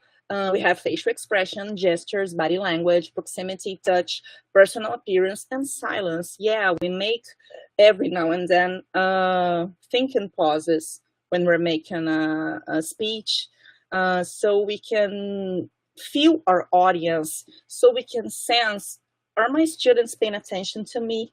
Should I change my tone? Should I walk around? Should I ask them things? So it's a way of interacting and dragging the attention of your public, of your audience. So, for example, like I just did in the beginning, use Kahoot or Mentimeter or these tools so they can be a part of your presentation. So we all learn that when we are in master degree, when we are preparing to be professors. And this is an important thing, to tailor the message for your audience. If you're speaking to experts, you have to raise the bar and you have to speak in a more deep way. You have to give the information in a more complete way. If you're speaking to grad students that are in graduation courses, well, they're starting to learn things, so we have to lower it down. If you're speaking to postgrads, you raise the bar. If you're speaking to lay public, to the general public, you have to speak in a non-scientific way. You have to make it simple so that anyone can understand. And we can communicate through newspapers, radio, TV, podcasts. I participated in a podcast in October. It was from Band News FM Rio. Was invited by Golden Cross, by my good friend Rosana Tito. She is the manager of Golden Cross in the dental part. And it was a very nice talk, but it was to the lay public. Well, I gave them instructions of prevention and toothbrushing and preventing caries and periodontitis, but it was not something really deep.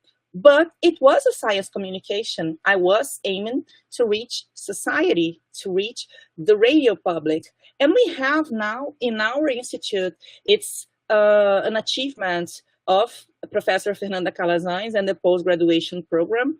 A lot of effort from everyone. We have William working in this project as well. It's our audiovisual room. We have this room fully equipped for us to make interviews, podcasts, and to make videos for YouTube transmissions and online meetings. So it's very nice to be seeing all this happen with so much effort from the people involved in the post-graduation program. This makes our university big. It makes us reach another level, and we have to use more. You students and we professors, we have to be more engaged to produce content to reach more students and more people, not only in Brazil, but all over the world once we speak English and some other languages as well.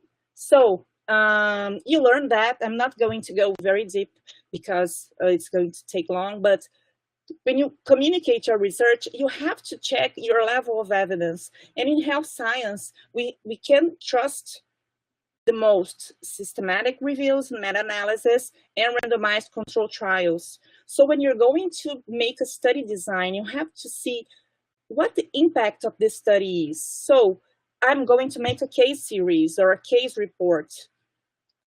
It's low in the pyramid of evidence.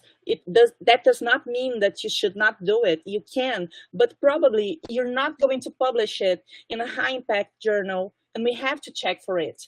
The more well-designed our research is, the more we're going to publish in a journal with a high impact factor or a high qualis. That's what we have in Portuguese. So the impact factor is the times this journal has been cited in a particular year. So in the front page of every journal, we have the impact factor. The higher, the better. And in qualis from CAPES, we have the high impact journals, the A's, the medium impact journals, the B's, and the low impact, the C. And there are some journals that don't have qualification. So should we publish our studies in journals without qualification? This is something to discuss, but we should aim at high impact publications and that have peer review. that are reviewed by peers, by other researchers, other professors, can critically assess our paper, our study, criticize it, and suggest things, and see if you have made the right statistics, if you have reached the right conclusions. So it's important to see if the journal is peer-reviewed. So these are the A1 journals in my area: Journal of Clinical Periodontology, Journal of Periodontology, Periodontology 2000. It's very, very hard to publish a study in this journal. So, okay, Alessandra, I'll never try to do that. No, you should. You just look at the journals, you see what kind of papers they write. When you're writing your literature review, you take a look at the studies that are published there, and you try to reproduce it. You can make a similar methodology. You can just adapt to fit your study to be published in a high impact journal. We have to be very careful about predatory journals. You know, have you ever heard that term, predatory? They are journals that are open access with high fees. They don't have a good quality. They don't have a good editing. They are poor on peer review. They make false claims about impact factors or indexing, and they make an aggressive solicitation of manuscripts. I don't know about you, but I receive every week like 2 or 3 emails to be part of a book, to publish my papers, and to do things in journals that charge like £1,000, 1,000 euros, 2,000 euros, and that they are not really reliable. So this is the important part. We have to communicate science, okay, but we have to make reliable science. What is that? We have to make a clear method. We have to be unbiased. Do you know what bias is? Is a term used in methodology. It means like a trend or a tendency. For example, I love to use laser in my patients for periodontal healing, for gingival healing. But laser is not that, we don't have a confirmation that it works better than other methods, that it improves healing better than other methods. But I love laser, so I can make a research and I can conclude that laser is better only because I like it, because I want it. So I can draw my conclusion and my statistics and my data, so I can conclude that. This is bias. I'm not being impartial. And in science, we have to be impartial. We have to make our research, to find the results, and to describe these results. Our study must be reproducible. What does that mean? Reproducibility. Other people from all over the world and from other universities can make the same research based on my methods. We have to have truthful conclusions. We have to tell the truth. We have to be ethic. And that's the major thing about science. So it's reliable. So we have to report exactly what we found, if it was good or bad, and try to improve it. And it has to be peer-reviewed. So the message for you is improve your written communication, your oral communication. We have to develop knowledge. That's what we're getting here in the post-graduation course. We have to have experience, practice, and methods. We have to have confidence. We have to learn how to use body language. We have to have oral fluency. And so that you can reach that, you have to study. You have to go to English courses. You have to look for English teachers and conversations. And we have to pass a clear message. And you have to have time control.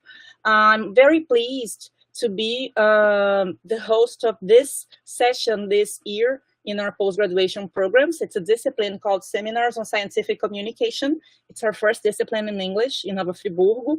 I've learned this from the Federal University of Paraná. I was there in technical collaboration for 3 years. And my good friend, Professor João Paulo Stephens from the postgraduate program of UFPR, I was there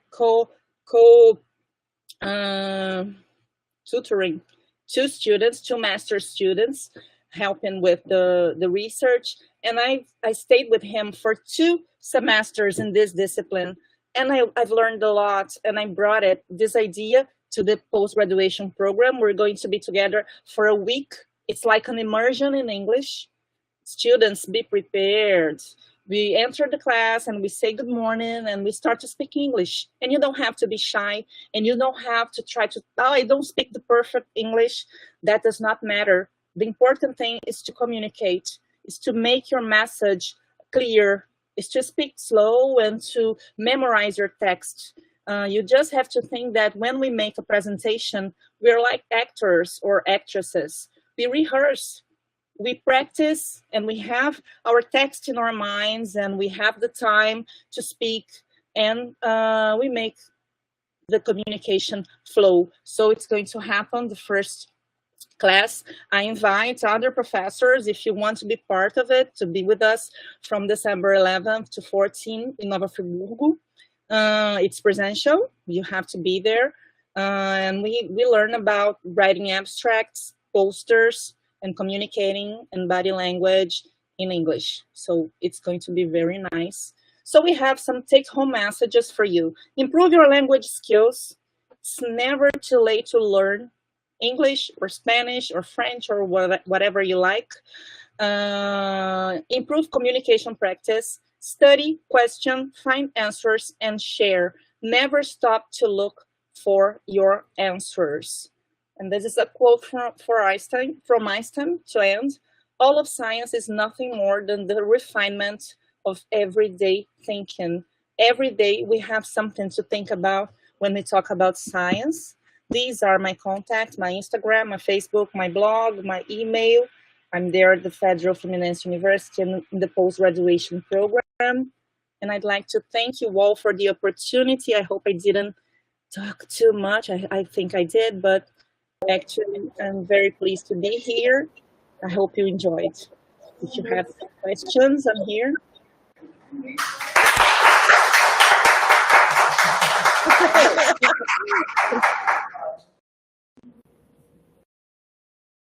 I really like this. People from Nova Friburgo and from Biotechnological, you are having the applause also.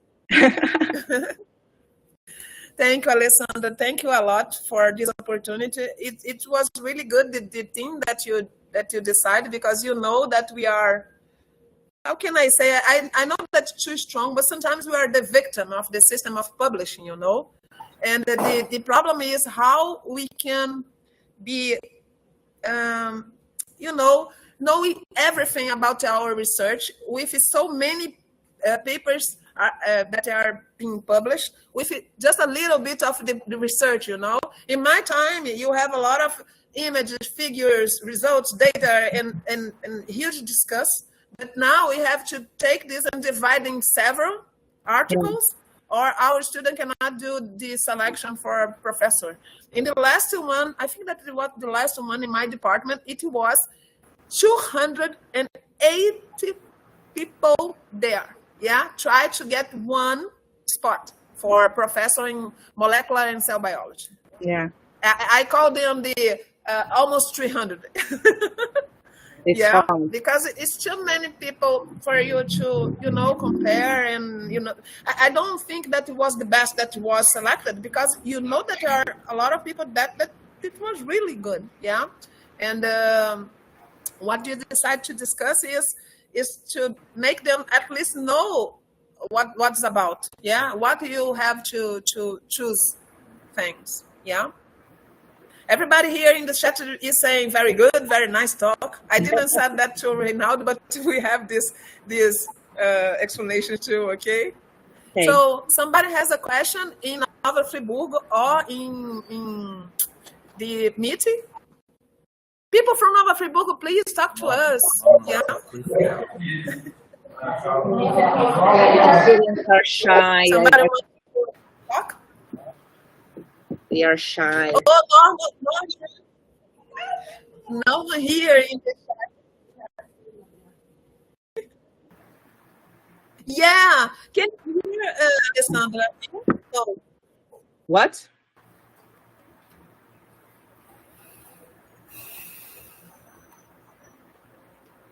I just can hear.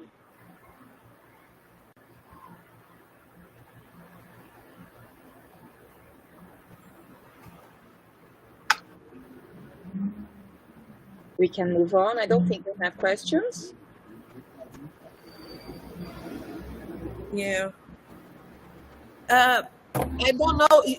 Have you listened, Alessandra? No. What Dr. Nama said? He said that this subject is similar to a discipline that he offered, that was about writing articles with the students. Yeah. And that was really good to see what you present. Yeah. Yeah, Alexander, you can talk. Okay, I'm just checking out how to fill out, so how to log my presentation, and I just realized that I'm listed not as a lecturer, so I probably need to go out and enter again. Because no, I think William can change that. He can change. You already able to present. A lecturer, yes. Thank you, Alexander. William. So I can make Alessandra, maybe we can think later in a discipline with you and Norman, okay? I will contact you. Okay, I'll be here. Thank you.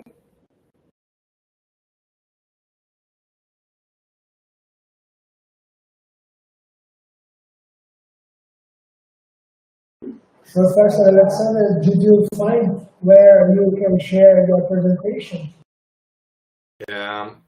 Probably, well, trying, because when I ask for sharing... Can you send it to the WhatsApp, because women can take it? Okay, I can do it.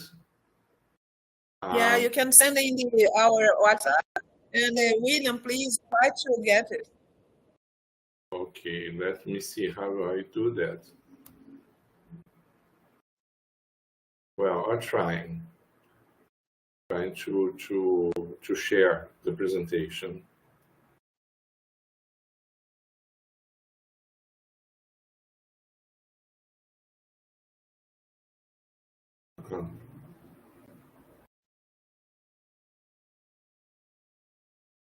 Yeah.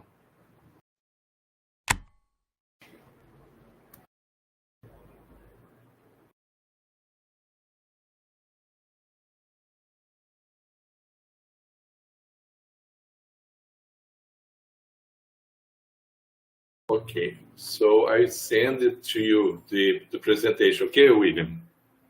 Could be? Okay. I will get you. Mm-hmm. All right.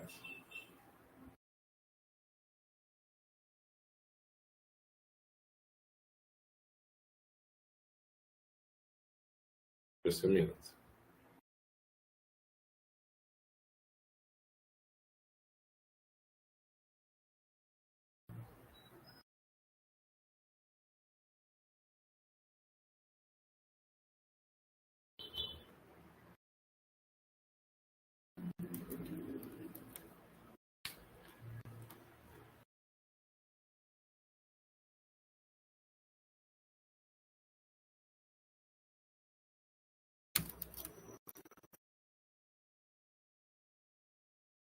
We are just waiting, Dr. Alexander, okay, to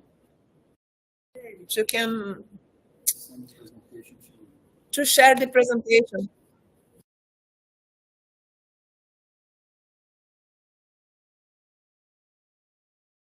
Share presentation.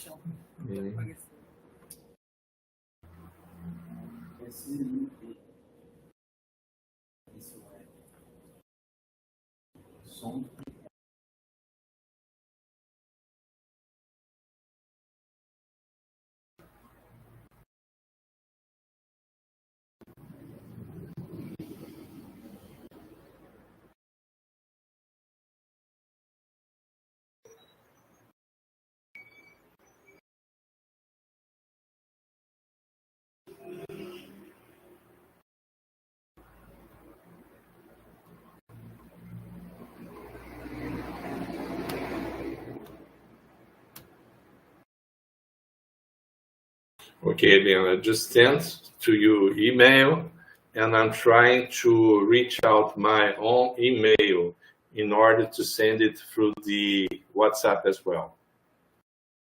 Okay.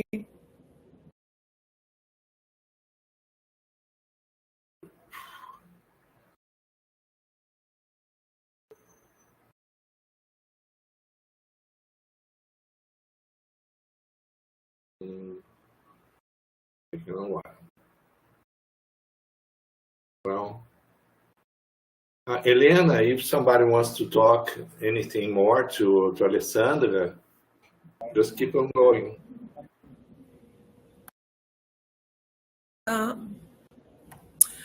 I want to, in fact, I want to talk about the next week. People from Nova Friburgo and from Niterói and from UFF. Next week, we have the agenda of PROP, okay? Several different meetings. So on Tuesday, we have the meeting with Agir, our agency of innovation, with several presentations about startup, and you can discuss about innovation and patents. On Wednesday, we have the presentation of Progen. I will talk in Portuguese what is Progen, okay? É um programa de gerenciamento de laboratórios multiusuários da UFF. São mais de 26 laboratórios que são multiusuários, ou seja, qualquer pesquisador e aluno de pós pode utilizar, pode fazer acesso a esses equipamentos. E nesse dia a gente vai apresentar, vai ser online também, quer dizer, vai ser presencial e online, para que vocês possam saber do que a UFF tem e poder utilizar nas pesquisas de vocês. Inclusive, tem até na área de humanas, né? Porque tem uma parte lá de vídeo. E na quinta-feira, on Thursday, I should not talk everything in Portuguese. On Thursday, we have the event about the use of animal lab. And we are bringing the representation of Brasília, CONSEA, que é o Conselho Nacional de Experimentação Animal, and that they rule how you should use the animal and make the test, and you have to have a training. And lately, we have the 4 resolutions that will change the way that we do research in Brazil. Yeah, they already this year. We are supposed to follow everything, not supposed to, but oriented to. But in the next year, we have to do that. And when I mean we, I mean Brazil. So we are bringing the 2 coordinators, the former coordinator, that's Dr. Katia, and the newest coordinator. Newest because she is a coordinator since last week. And so both of them are coming, and they will present these 4 resolutions, and they will be open to questions. So it will be important for UFF to understand what are these resolutions and how will be different, and what we have to do to fulfill this, or we have to stop to use the animals. And I know that many people are against the use of animals. I do understand. I do like dogs and pets and whatever. But the real thing is, if you don't want to use the animal, you have to be clear that you cannot use clothes or medicines or soap or anything, because unfortunately we have to do these tests. The idea for us at UFF is to decrease the number of animals, do the best test that we can, so we do not have to repeat several times, and work with alternative methods. So in the next month, on December, we will have another event with the group of NC3R. This is an organization from London. I have been there to make this cooperation with them, and we're gonna be available on 13th of December with a workshop to teach us to plan our research, yeah, from the very beginning. And on that purpose, we have to use the software that's free, and they will show us how. And this is really interesting because the idea for us at UFF, I am the president of the Rede de Biotérios da UFF. That is among the 9 cities of where UFF has its institutes and faculties and everything. And our idea is to do our best to improve the education about the use of animal lab. And because of that we are following abroad Brazil, yeah, and bring people that work with this system and invest on that and want to do the best that they can to stimulate the replacement of the animals test. Yeah, so the first workshop will be about the protocols. The next one is the next years is about how hang the animals and use the animals in a matter of really manipulate using them. Yeah, and the idea is to have more workshops and to stimulate people to make the replacement with the alternative methods. Yeah, this is a topic of Dr. Alexander. He will talk a little bit more about that. We are really liking the fact that Alexander chose UFF to do that, to study this alternative method, because he's from Roraima and from the Federal University of Roraima. And so when someone from another region come to UFF, this means that we are not only teaching our people from our region, but also Brazil. Yeah, this is a characteristic of UFF. We are the biggest in number of students. So in fact, we know that we are teaching for the whole Brazil. So Alexander, be very welcome. Thank you very much. Yeah. No. And I think that will make the miracle of having your presentation. Yeah, be very welcome. I didn't realize really that I that you didn't have enter time as to do that, a yeah. lecturer. Yeah, I should have entered as a lecturer so I could log the presentation. But first of all, I would like to thank you, Helena, very much for the invitation, and also from your group, and be pleased to have this opportunity to show something from Roraima, the place that I like very much. I'm living in Roraima for up to 20 years now. Of course, every year I come here to Rio de Janeiro because, I was born in Niterói. Today, in fact, is the anniversary of the Niterói. Niterói was founded I think, 488 years ago. So today is the anniversary of the city that I was born. And I'll always in a very good relation with the Federal University, Fluminense Federal University. And when I have a lot of friends and people who I admire. I made that presentation, so I don't think that you can see it. Probably if you put in full size, you can see. And so this talk would be about the research perspectives in Roraima. Helena knows that that's an ongoing collaboration. Roraima, I think that it was a pretension of myself to talk about this broad issue, because there's a lot to do everywhere, not only in Rio, but also in Roraima. And there are a lot of groups who study geography over there. And so we have geology, mining, and also geography, a lot of studies in biodiversity, about the flora, the fauna, and also about social diversity as well. We have Indians, native people living there, and so lot of people study about anthropology and the language, the culture of the main Indian tribes, especially Makushi, Vapishana, and also, as you probably have heard of, the Yanomami people who live there. And we also have a situation very interesting because we have a tribal frontier with the Venezuela country and also with the British Guyana.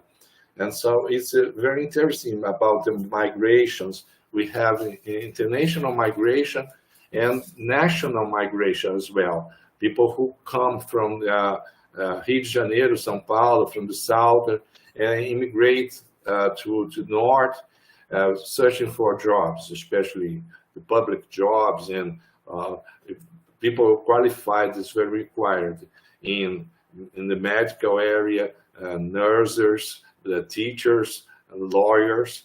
Lots of qualified people are going there because where there's a work area, you know, a demand for qualified work. And so in the view of all this, I would like to show you that if Gutenberg can show the next slide, please.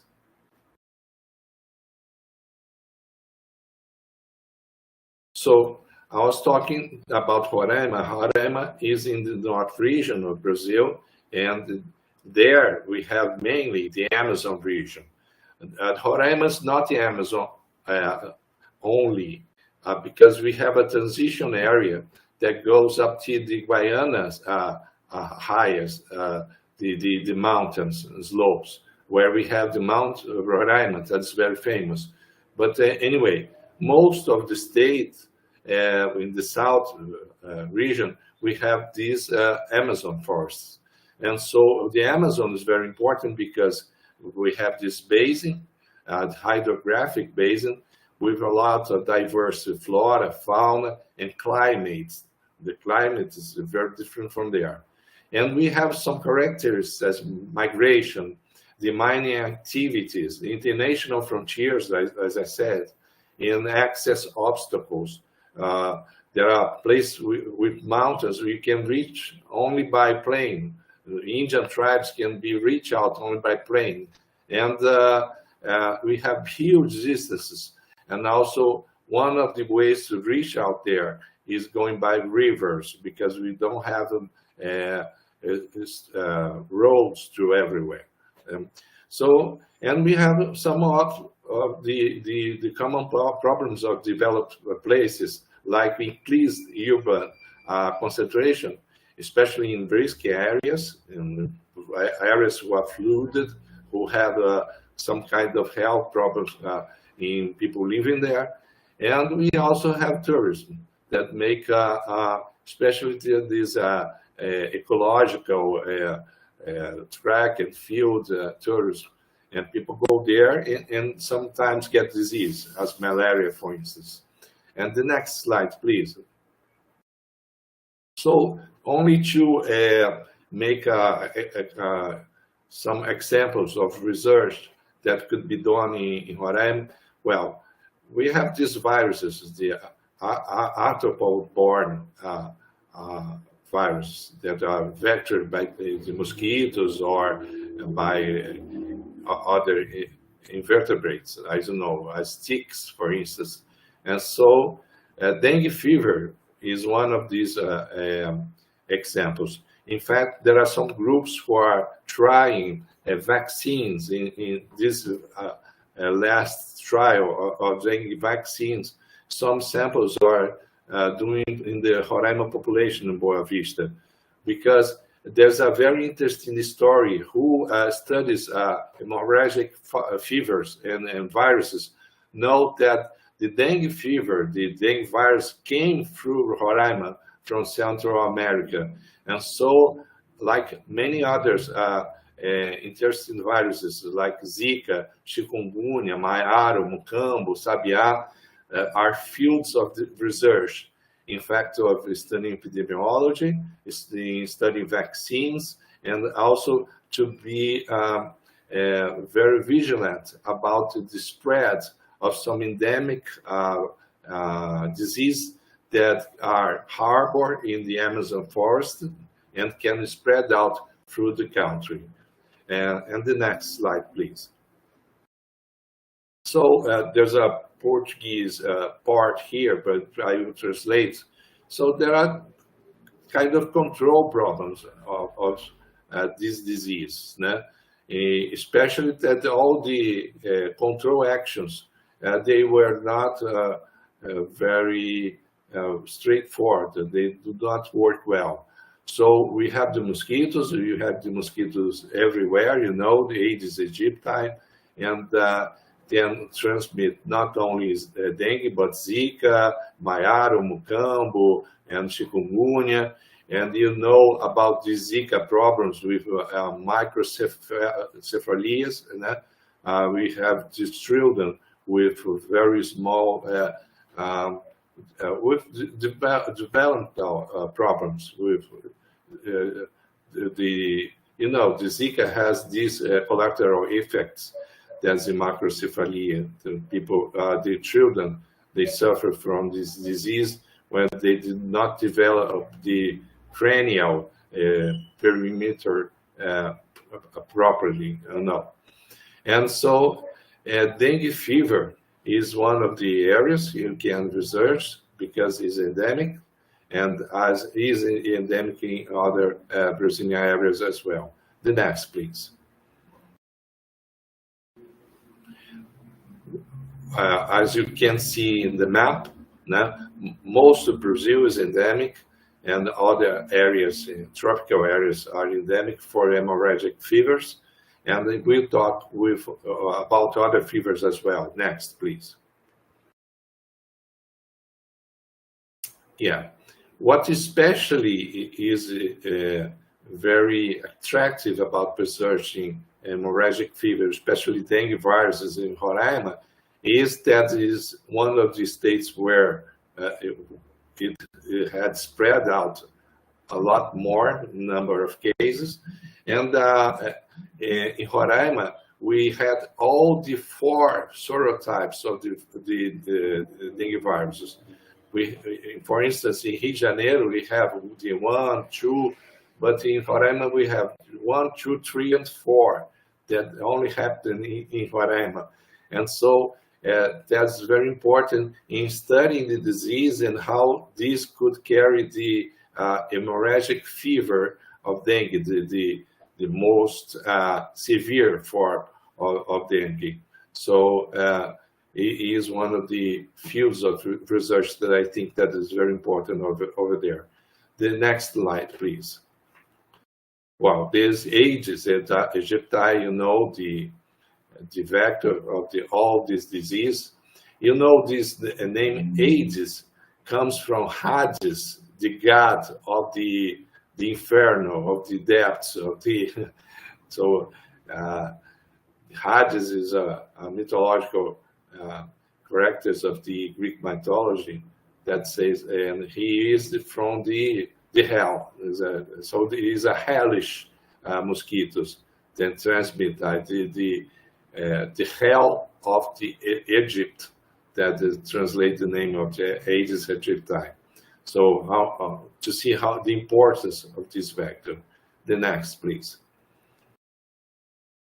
The other very interesting disease that we have is the tegumентary leishmaniasis. Tegumентary leishmaniasis is important, and it's important in Roraima because we have both clinical forms of leishmaniasis.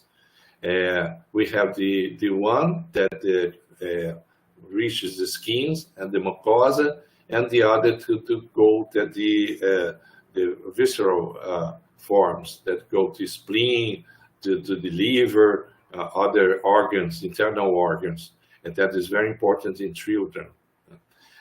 Please, the next slide.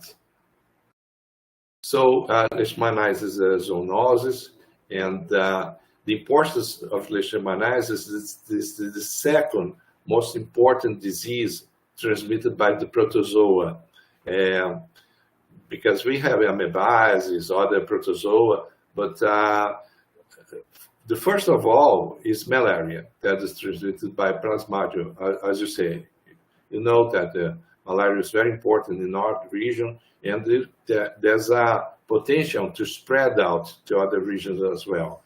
But mainly, we have malaria in the north region. But leishmaniasis is the second most important, as the World Health Organization, protozoas to cause diseases in human beings. And so that's why to study this disease over there. And that's endemic in all the north region. And in Roraima, we have both clinical forms, as the cutaneous and the visceral form. Next, please. There's the vector. It's called sunfly. It's almost a small fly. It's much more like to a fly than a mosquito, and is endemic of the area. The next, please. Okay. I showed the leishmaniasis because I did my PhD work in Manaus with a group that works in the Institute of Research of Amazonia, the INPA, the National Institute of Research in Amazonia, and we try to study lots of strain correctors and also diagnosis methods for PCR-based diagnosis methods, molecular-based methods, and it can help a lot in the diagnosis the several species that causes leishmaniasis. And so, depend upon the species, we can have a mucus form like this that shows destroying the nasal septum, and also a diffuse form that is diffuse all over the body and is very difficult to treat.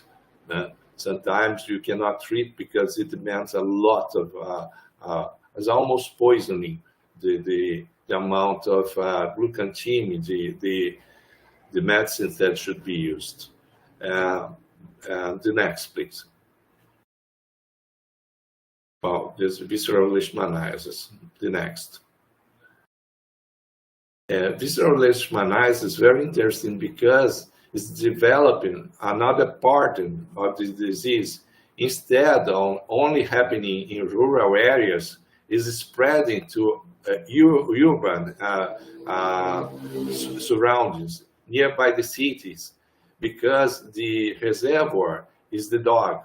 And many cities, they have just abandoned dogs or free-living dogs up on the streets.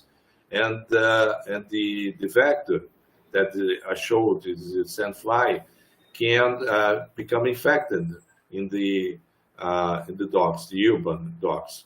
So not depend only wild reservoirs, the opossum, like the bats, the other wild mammals.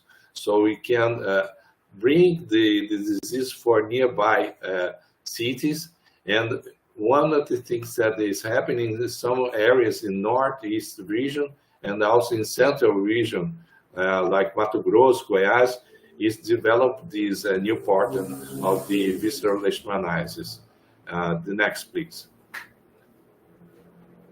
Next slide. Yes, like in northeast, in Natal, for instance, in Campo Grande, in the central area of Brazil, and nearby the Paraguay frontier. And so leishmaniasis is spreading. It's very concerning disease and caused by a protozoa. And the very interesting fields of research, not only look after control measure, the parasites and the reservoirs, but also trying to look for vaccines to control the disease. The same as malaria. The next, please. So there's a protozoa that goes to as a cell parasite, and for studying biotechnology and biology, molecular biology, lots of biochemistry. This is a very interesting model or experimental model. There's lots of cell relationships, and also, as I will say to next, some kinds of cell culture study models that can be developed instead of using animals. So this is interesting in studying protozoa parasites. The next, please. Yellow fever. Well, as well as the dengue fever, we have this concern. We have a very good vaccine developed by the Fiocruz that was given by the Rockefeller Institute. And so we prepare, and in fact, we export that vaccine that prevents from yellow fever. But yellow fever is still a concern because, the next slide, please. Because it's very widespread in poor countries, all over the Brazil, and also in the South America. And, you know, we have this sylvatic form of yellow fever, but yellow fever can be spread out to cities as well, can become a urban disease because it infects the Aedes aegypti as well. So for the time being, hemagogus is the main vector, but no wonder, do not rest. We need to always be paying attention because yellow fever can become a disease that can be transmitted by the Aedes aegypti, and if that happens, will be the hell of, will be a very issue of concern as dengue virus is. So be advised, we need to be very attentive because, you know, we can't keep up with the vaccination, but what happens to sarampo, to measles, it happened that we decrease the vaccine treatment. So people become very relaxed with vaccines, and this disease came from the Venezuela, where the people was not vaccinated, and the spread through the north, and also we have some epidemics of this measles disease. So we need to pay attention for not to happen to yellow fever as well. The next, please. So the endemics of yellow fever, you can see that not only Roraima, but many of the northern and Amazon states like Pará, Amazonas, and other states also harbor the disease. And the next, please. This is the hemagogus, the mosquitoes, the sylvatic fetor, but for the time being, it's all right. It stays in the jungle. It's no problem. But people need to be very attentive in going to the Amazon forest, but vaccinated. The next, please. Next. Malaria. Malaria is just the hell of. It's very endemic to the north area. Please, the next slide, please. And so you can see by the map the concentration of the disease, especially in the Amazon and also in Roraima, in that areas in the south of state. The next. Well, this is the Anopheles. People call it mosquitoes that are very different from staying on the surface of and it bites in that position like a nail. So people call it nail mosquito, and so it develops in the red blood cells. Very interesting thing to research by the molecular point, the cell biology of the the protozoa is very interesting, and especially in Africa and the Plasmodium falciparum, this species, falciparum species, is very serious, leading to the death very easily. Okay, so it's a disease that we cannot play with because it's a mortal disease. The next, please. So, well, this is only to show some of the work that we've been doing there. We have this study of malaria with a study of mine, and I studied with my wife, Maria Lúcia Palma, and we did some publications of malaria, especially concerning to malaria in the boundaries, in the Venezuela frontier, because, you know, we have migration from Venezuela, and some of the malaria is not controlled in other areas as Colombia, Venezuela. In the Amazon region, Brazilian Amazon region, Amazonas and Roraima, we do a good control because we have that microscopic diagnosis, and at the time that people are diagnosed with malaria, the drugs, the chloroquine, hydroxychloroquine is disposed by the Brazilian Health Ministry, and people are treated. But this not happens everywhere. So in Africa, for instance, we have lots of children dying from malaria, and the diagnosis is complicated and the treatment as well. The next, please. We did also some research when COVID came, the coronavirus disease, and we reported, we were one of the first groups to report in 2020, and in the Amazon and also in Roraima specifically, based on our related cases that were registered in the hospitals and also registered in the states well before it was communicated to the health ministry. So we have data, very original data from Roraima, and we published this work about COVID. The next, please. These others works were done with syphilis, that we have the increase in cases in Roraima, especially in human during pregnancy. And also we have some COVID studies after the COVID and during the COVID, especially where they were related to the nurse personnel. Many of them, they got the disease, and some of them, they transmitted to their relatives, and some of the relatives suffered, including some of them died.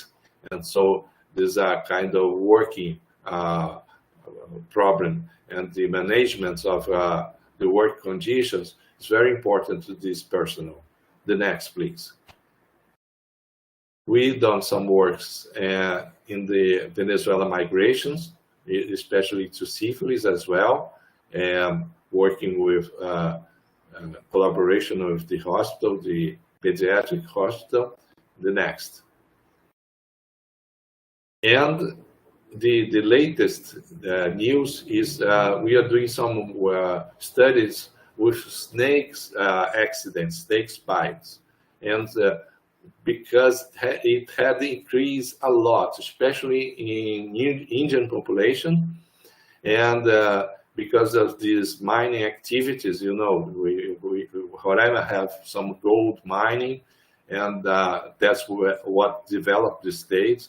But not only Roraima, in Guyana, in Venezuela as well, and so that people enters the jungle, and there are snakes species who are proper to this area, and there are not very serum to treat some of these snake species, and we are studying the the species, the venoms, and trying to do extracts and trying to characterize proteins, doing molecular biology of this. And this is a very new project that is still in project 23, 24, that we have some students doing that. And the next, please. Other thing is to isolate toxins and also study the venoms of the scorpions, because we also have these accidents with venomous animals, and so the venomous animals are imported in some accidents, not only by snakes, by scorpions as well. But we try not only see how the accidents impact the population, but we are trying to extract some of the proteins of the venom of the scorpions, and so trying to relate how they can immunomodulate the response. As you know, some of the medicines that we used for high pressure, for instance, captopril, they were isolated from snake venoms, and there's a very large potential to isolate some molecules of pharmaceutical importance from these venoms, especially because we have different species of scorpions that are not known in areas as here as in the Southeast. And so we are trying to make this study. The next, please. And the latest of all, like Dr. Helena said, we're trying to propose a postdoc project in trying to stimulate the use of the 3R technology.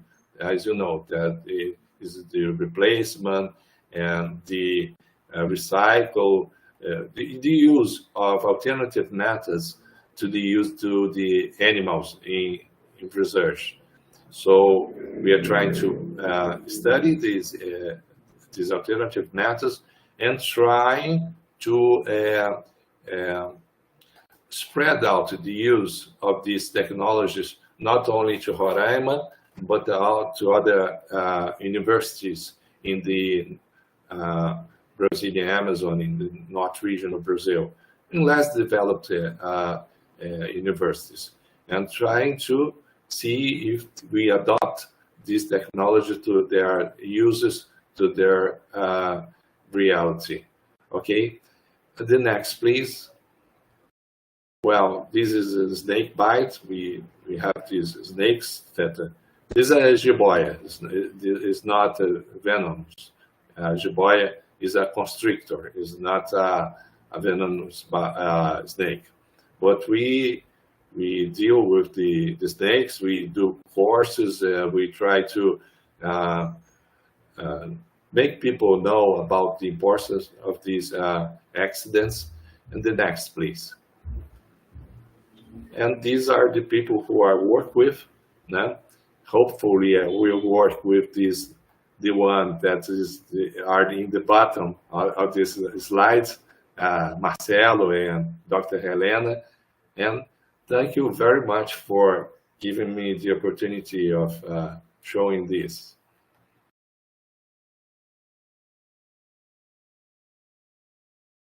Thank you.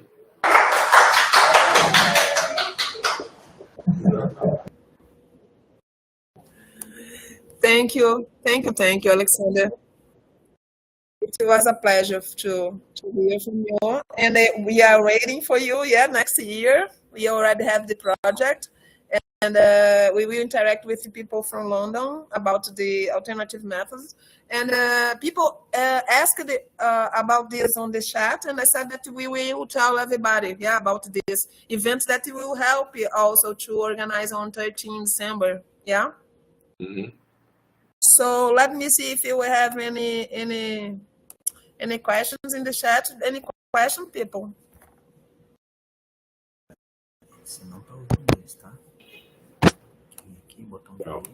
Sorry for having standing myself. I thought that no, it's okay. No, everybody just pass a little bit. And in the invitation for people, it was 16 that 18 that we planned to finish it. So yeah, we are on time. Okay, we are just on time. Just on time. Shock. The only one that is here, presential, Dr. Lourdes. And the main thing for us, Alexander, do you think that you will be able to transfer the knowledge from UFF to Roraima when you come back? Well, I think that Roraima is not as well developed as UFF in research area, but I think at least to the use for teaching instead of using models as research for teaching, the developmental biology, the use of other cell models, maybe they can adopt this. Let's see, it's a research area. Yeah, we are waiting for that, yeah. So people, thank you everybody that stayed until now. Yeah. And then thank you our guests, Alessandra, Alexander, and Reynaldo, that offer their time. Yeah. Norman said to everybody, bye. I know. And he will probably be on the next event. Okay. Thank you, people, because this is a test. And it will be really good for us to organize. As my assistant here, Iber, he's taking notes for everything. And we will send to you a formulary asking what are the problems and what are your suggestions, okay? Thank you, people. Thank you, Nova Friburgo. Bye. Bye, people. Thank you, everybody. Thank you.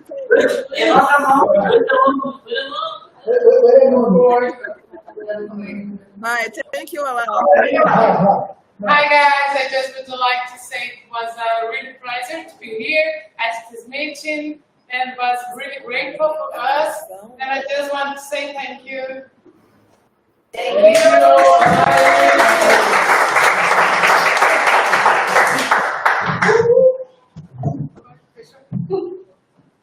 Bye. Bye-bye. Bye.